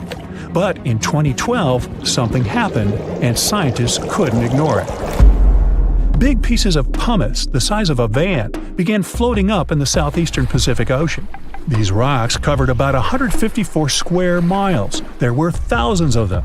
They looked like a group of unknown floating mini-islands. Volcanic stones were scattered in the ocean over the area twice as large as New Zealand. Scientists determined the full scale of the disaster with the help of deep-sea sonar devices. They studied the seabed at a depth of 4,000 feet for a long time and found 14 craters from which magma had flowed during the eruption. The seabed was covered with frozen lava flows and tons of ash. The researchers found that more than a third of the erupted volcanic material surfaced and was scattered all over the place. The rest remained at the bottom. This wiped out all marine life in the area. It seemed that this eruption was one of the largest in the entire history of observations. But in 2019, researchers discovered something even more significant. That was an underwater volcano 3 times higher than the Eiffel Tower. According to scientists' calculations, it ejected between 30 and 1,000 times more molten rock than the previous volcano. This monster had been feeding from the world's deepest magma reservoir we know about. Seismic activity here was so devastating that it destroyed everything around. Fortunately, not for long. After any eruption, life reappears like a phoenix rises from the ashes. And it's not just a figure of speech. Volcanic ash and lava around the volcano contain many useful mineral elements. All of them nourish the soil and help microorganisms develop on land and in the water. For this reason, there's usually so much vegetation, flowers, and trees around volcanoes. And underwater volcanoes can eventually form islands. This is a long process that ends with the appearance of a massive piece of land above the water surface. To understand how this happens, you need to go back millions of years. So, let's go. See this underwater volcano? There are sea dinosaurs, giant sharks, and ancient fish swimming around. Now, the seabed starts shaking. The volcano releases tons of magma and ash. The water pressure immediately pushes all this stuff back to the bottom. The eruption can continue for a long time. The released magma raises the seabed. After hundreds, maybe 1,000 years, a new eruption begins. New magma flows create a new layer above the previous one. Over millions of years, layer by layer, the volcano is growing. It's slowly rising, thanks to constant eruptions. Of course, with time, some volcanoes go dormant, but this one continues to erupt. And then, one day, the volcanic rock reaches the surface and an island emerges. After many more years, the volcano can fall asleep. After this, life is likely to appear on the island. Grass, flowers, trees, animals. The area that was once ruined seabed is swarming with life now. Volcanic islands have unique ecosystems because they develop separately from all the continents. Observing such islands helps scientists understand how life on Earth evolves. New species of birds, animals, insects can live on these chunks of land. Hundreds of islands around the world appeared thanks to eruptions of underwater volcanoes. You can find them in Hawaii, Indonesia, Iceland. Many of them are inhabited by people who build villages and towns there. There were cases when a volcano erupted when people literally lived on top of it. That's what happened on the small island of Aogashima, located to the south of Tokyo. People built a beautiful town right in the crater of an active volcano. And in May 1785, an eruption began. Nobody expected this to happen. At some point, thousands of birds rose in the air and flew away from the island. Then the ground began to shake. A heavy, low sound shook the air. Thick smoke appeared above the top of the green volcano. The crater started spitting dirt, huge rocks, and red-hot pieces of magma into the sky. The disaster lasted several weeks. People somehow managed to evacuate. Then, finally, the volcano calmed down. After that, a long process of recovery started. The inhabitants of the town rebuilt houses, roads, infrastructure. More than 200 years have passed since that moment, and during this time, the volcano never woke up. And despite the risk of a new eruption, people continue living there. The population is growing. Many people from other cities and countries come to live there. The main reason everyone loves this place is that it looks like a paradise. Nobody wants to leave the island. There are thermal springs where you can bathe, dense jungle with many beautiful animals and trees. The soil is rich, and you can grow tasty fruit and vegetables there. The water near the coast is swarming with fish. Every day, you can enjoy the incredible landscapes of the island. Seismological services constantly monitor the situation and watch the volcano's activity, listening for a rumble that may someday come again. It's official. We now know the exact location and timing of the Yellowstone supervolcano's next eruption, and it's called a supervolcano for a reason. It will be thousands of times more powerful than a typical volcanic eruption. When this happens, the planet will face massive disasters.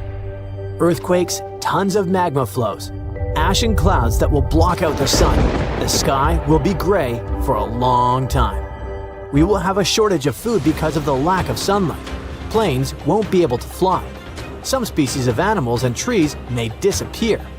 One disaster will follow another, like falling dominoes, one by one. Terrible times await Earth, and okay, stop. It's clear, we got it.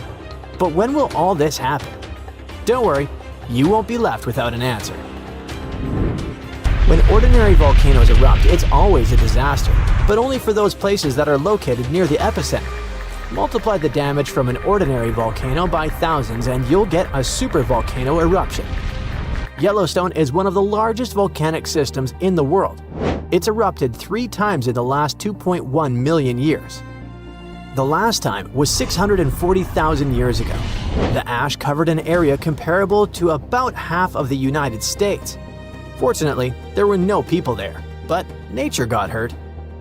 A similar eruption of a similar supervolcano occurred about 74,000 years ago. It was the Toba supervolcano in Indonesia that caused an apocalypse the human race barely managed to survive. According to some theories, only a few thousand people stayed alive at the time during the volcanic winter, but it's not confirmed. Since Yellowstone is a volcanic system located in a vast national park, it was important for scientists to find out exactly where the first spark would come from. They found out that Yellowstone's magma doesn't accumulate in one place, but hides in several separate underground reservoirs. The reservoir in the northeast of Yellowstone, next to a beautiful place called Sour Creek Dome, is the riskiest. Here, the red-hot magma comes into contact with the hot rocks of the mantle, which are located deep in the ground. Their high temperature keeps the magma in a liquid state. Imagine that you put a pot of hot milk on the stove. Nothing cools down, but only gets hotter, so the milk may soon begin to rise and flow out of the pan. The same thing is happening with the magma under Sour Creek Dome. Magma doesn't cool down there, and at some point it may start to come out. It'll be like a broken pipe from which a fountain of boiling water gushes. But how did scientists find out? The magma reservoirs are located at a depth of about 6 miles, and this whole area is incredibly hot. They used a special method called magnetotellurics. So, Earth's rotating core creates a magnetic field that surrounds our planet. Magma flows around the core, and it contains many magnetic minerals that also create magnetic fields. Scientists use special instruments that sense those fields emanating from the magma, like a metal detector senses lost jewelry on the beach. Using magnetotellurics, they scanned Yellowstone and discovered 4 large magma reservoirs. 3 of them emitted powerful electromagnetic waves, and in the 4th, which is in the northeast, they recorded a much stronger signal from the magnetic field. This is where the eruption is supposed to occur. But fortunately, it won't happen soon. Perhaps in tens of thousands of years, perhaps in hundreds. Phew, you can relax. No volcanic apocalypse is coming soon. But how do scientists know when this magma will start to erupt? Magma doesn't have a timer, and the volcano doesn't wake up with an alarm clock. So, magma flows inside the pores of solid rock. It resembles a dishwashing sponge with lots of small holes through which water passes. Magma penetrates these pores and fills them. For magma to start erupting outward, it must fill at least 40% of these pores. About 20% of them are filled now. But these hot rocks continue to heat the magma and keep it liquid, so it can flow between the pores. At some point, it will connect with other pools of the liquid magma and become a large stream that will rise to the top. How can we prevent this from happening? It seems that the solution here is to cool the balsam rocks, but it's impossible to do so. They are several miles deep, they are incandescent, and there are too many of them. And in any case, trying to cool a part of the Earth's core sounds like a very bad idea. All we can do is accept that nature has its own plans. If the eruption occurs in tens or hundreds of thousands of years, then perhaps humanity will find a way to solve this problem. If not, then we should prepare for the consequences. A huge global catastrophe starts with a massive, large-scale explosion. The erupting magma produces a gigantic amount of ash. A powerful burst of energy collapses the Earth's crust over the magma reservoir. This leads to the formation of a giant caldera. You've probably seen a huge crater in a volcano. So, this is the caldera. The natural disaster is so loud it deafens everyone who's nearby. The blast wave rises ash and pumice stone at a speed exceeding the speed of sound. Volcanic materials reach incredibly high altitudes in minutes. Then, this pillar of ash spreads and plunges a huge territory into darkness. The incandescent particles in the lower part fall under their own weight and heat the air around them. It's almost impossible to breathe. The red-hot pieces of pumice stone and ash set fire to the surroundings. All this hot mass turns into pyroclastic flows that destroy and burn everything in their path. Forests, houses, roads, everything turns into coal. No planes can fly there. Tiny particles can penetrate engines. Besides, it's impossible to see through such a dark gray, hot cloud. It's also dangerous to drive cars. Volcanic particles can burn tires. Luckily, thanks to seismic technologies, people have learned in advance about the eruption, so everybody has evacuated.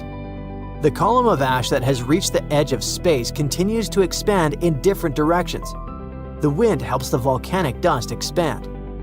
A giant umbrella-like cloud appears over the territory of Yellowstone. It's getting wider and wider and plunges a huge area into hot darkness. During the first 24 hours, ash falls on most of the United States and parts of Canada. It knocks out power lines, pollutes bodies of water, and destroys crops. Then, the rains begin. The water mixes with the ash and falls to the ground in the form of gray mud. And don't forget, it's also poisonous. The ash contains mercury, arsenic, and lead in large quantities. Such toxic masses poison rivers, lakes, land, and air. All this time, the volcano continues to erupt. The outbursts of magma, ash, and pumice can last for several weeks or even a month. And this is just the beginning. The ash soon begins to settle, but the sulfur dioxide released during the eruption spreads all over the atmosphere. This gas mixes with the atmospheric water vapor and forms an aerosol consisting of small particles. All this covers the planet like a veil. This cap makes it difficult for the sun's rays to pass through, which means it lowers the temperature of the Earth's surface. These events cause a sharp cooling of several degrees in the world. Farmers lose a huge amount of their crops. Food prices rise and economies collapse. There might be a famine all over the planet. Human civilization can plunge into chaos. In a few years, the temperature will start rising, but it will take at least a couple of decades to return to previous standards. What will become of humanity by that time? Of course, we will survive, but we'll have to rebuild our civilization. But don't be afraid. If nothing depends on us, let's just enjoy every day of life. Be grateful and help each other. Supporting and caring for each other even during the volcanic winter is a guarantee that humanity will survive. There's an old volcano in Bolivia called Uturuncu. It hasn't erupted in about 250,000 years, so you may think that's the end of its story. But recently, it has started to act a little strangely. At the moment, it resembles a zombie that's waking up from a long nap. Uh-oh, is that kind of apocalypse nearing? Uturuncu is a huge mountain in the Andes that's almost 20,000 feet tall. It's called a stratovolcano, which means it's big, steep, and cone-shaped. These kinds of volcanoes are made from layers of lava, ash, and rocks. They can have terrifying, powerful, explosive eruptions because their lava is thick and traps gas inside. Think of it like a shaken-up soda that's ready to burst. Famous ones like Mount Vesuvius are just like Uturuncu. And do you remember about the tragic fate of Pompeii, completely destroyed during the eruption of Mount Vesuvius? Does something similar await Bolivia? Even though Uturuncu has been quiet for a long time, Scientists have noticed that it's been letting out gas, rumbling with small earthquakes, and even making the ground around it bulge, kind of like it's stretching. So, people started wondering if it was getting ready to erupt again. Scientists decided to take a closer look at this situation and found out that liquid and gas moving around under the volcano is causing all this activity. It doesn't mean the volcano is definitely going to erupt, but it helps explain why it still seems alive. Let's dive into details. Since the 1990s, scientists have been using satellites and GPS to keep an eye on the ground around the Uturuncu volcano. At one point, they noticed something weird. The ground was rising in the middle and sinking around the edges, kind of like a sombrero hat. The middle part has been slowly going up for at least 50 years by about 0.4 inches a year. It doesn't sound like a lot, but hold on. This strange shape, along with lots of tiny earthquakes and gas like carbon dioxide coming out of the volcano, made scientists think that there might be a giant blob of magma growing under the mountain. If that were true, it could mean only one scary thing. The volcano could be getting ready to erupt. Uturuncu sits on top of a huge underground pool of magma called the Altiplano Puna magma body. This pool is really big and really deep, stretching under parts of Bolivia, Chile, and Argentina. Scientists thought that magma from the APMB might be rising and collecting near the surface, which could lead to an eruption. But now, after studying more than 1,700 earthquakes and checking the rocks around the volcano, scientists have a new idea. Apparently, it's not magma rising up. Instead, hot fluids and gases are traveling up from the APMB through a narrow path shaped like a chimney. These gases, like steam and CO2, can get trapped under the top of the volcano, while salty water, brine, spreads out sideways into tiny cracks in the rocks. This moving gas and water can make the ground rise and fall and cause small quakes, without any magma getting close to the surface. So the good news is, Uturuncu probably isn't about to erupt. If it did happen, it would cause serious damage to nearby communities and even pose a threat to human lives. Lava flows could reach towns tens of miles away from the volcano, and volcanic ash could even spread across Bolivia, Argentina, and Chile. Luckily, even though the volcano is still alive and rumbling, it's not as dangerous as scientists once thought. This discovery might help scientists figure out if other volcanoes around the world are getting ready to erupt. Now, let's visit Alaska, where according to researchers, Mount Spur might erupt soon. It's letting out strange amounts of volcanic gases from the top and side vent, the very vent that last erupted in 1992. If it erupts again, it could cause problems for airplanes flying nearby and might send ash falling from the sky. The good news is that nobody lives close to it, so people are safe for now. But even though Mount Spur isn't super dangerous, there are other volcanoes around the world that could be really destructive. One of those is Campi Flegrei, a giant volcano system near the city of Naples. Instead of one big mountain, it has 24 craters spread across the area. It last erupted in 1538, but its biggest eruption happened about 40,000 years ago. That explosion covered the whole Mediterranean region in ash and made temperatures drop by up to 16.2 degrees Fahrenheit in Eastern Europe, which led to a very cold volcanic winter.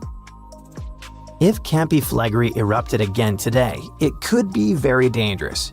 It might cover Naples and nearby places in ash, causing earthquakes and landslides, and create air pollution and acid rain.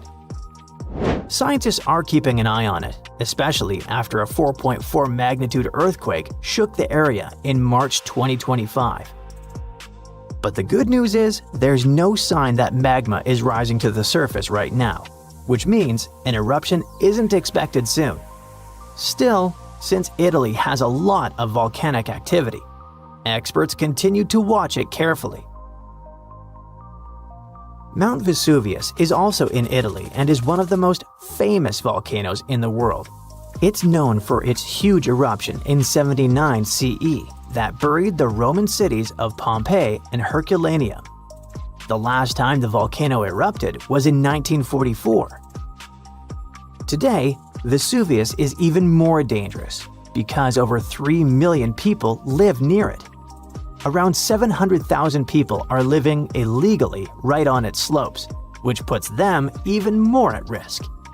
If the volcano erupts again, it could send rocks and ash flying through the air at nearly 100 miles per hour and cause major destruction, possibly even wiping out Naples. And still, scientists believe a big eruption from Vesuvius probably won't happen for a few hundred more years. But since it's still an active volcano, researchers continue to monitor it. Cumbre Vieja is a volcano on the island of La Palma, which is part of the Canary Islands. It last erupted in 2021. During that eruption, lava poured out of the volcano and flowed all the way to the sea. It destroyed over 3,000 homes, but luckily, thousands of people were safely evacuated, so it wasn't as bad as it could have been. In the past, scientists were worried that a huge eruption could cause the entire western side of the volcano to break off and crash into the ocean. This could create a mega tsunami, sending massive waves hundreds of feet high across the Atlantic Ocean. But more recent studies have shown that this is very unlikely to happen. Mount St. Helens is a volcano in Washington State in the United States. It had a massive eruption in May 1980 that ended the lives of 57 people. That eruption also caused the biggest landslide ever recorded. Hot, pressurized magma exploded from the volcano, shooting ash 15 miles into the sky. Ash covered a huge area, and around 230 square miles of land was destroyed. Mount St. Helens is still active and is expected to erupt again someday, possibly even in our lifetimes. But experts say it's not likely to have another huge sideways blast like the one in 1980, thanks to a deep crater that is now formed at the top. It will change the way the volcano might erupt. Popocatépetl is a big, active volcano in Mexico. It's been slowly erupting on and off since the early 2000s. It's really close to a lot of people, just 40 miles from the Mexico City metropolitan area, which has about 22 million people, and 30 miles from Puebla, which is home to about 6 million inhabitants. If Popocatépetl had a huge eruption, it could cover Mexico City in thick ash as much as 8 inches deep. That ash could block drains, mess up the water, and even stop the electricity from working. Even worse, fast-moving lava and super hot flows, called pyroclastic flows, could rush down the mountain and destroy towns nearby. The volcano was quiet for 50 years, but now it rumbles and shakes pretty often. There have been over a dozen small eruptions, including some as recent as February 2024. Some nearby places got covered in ash,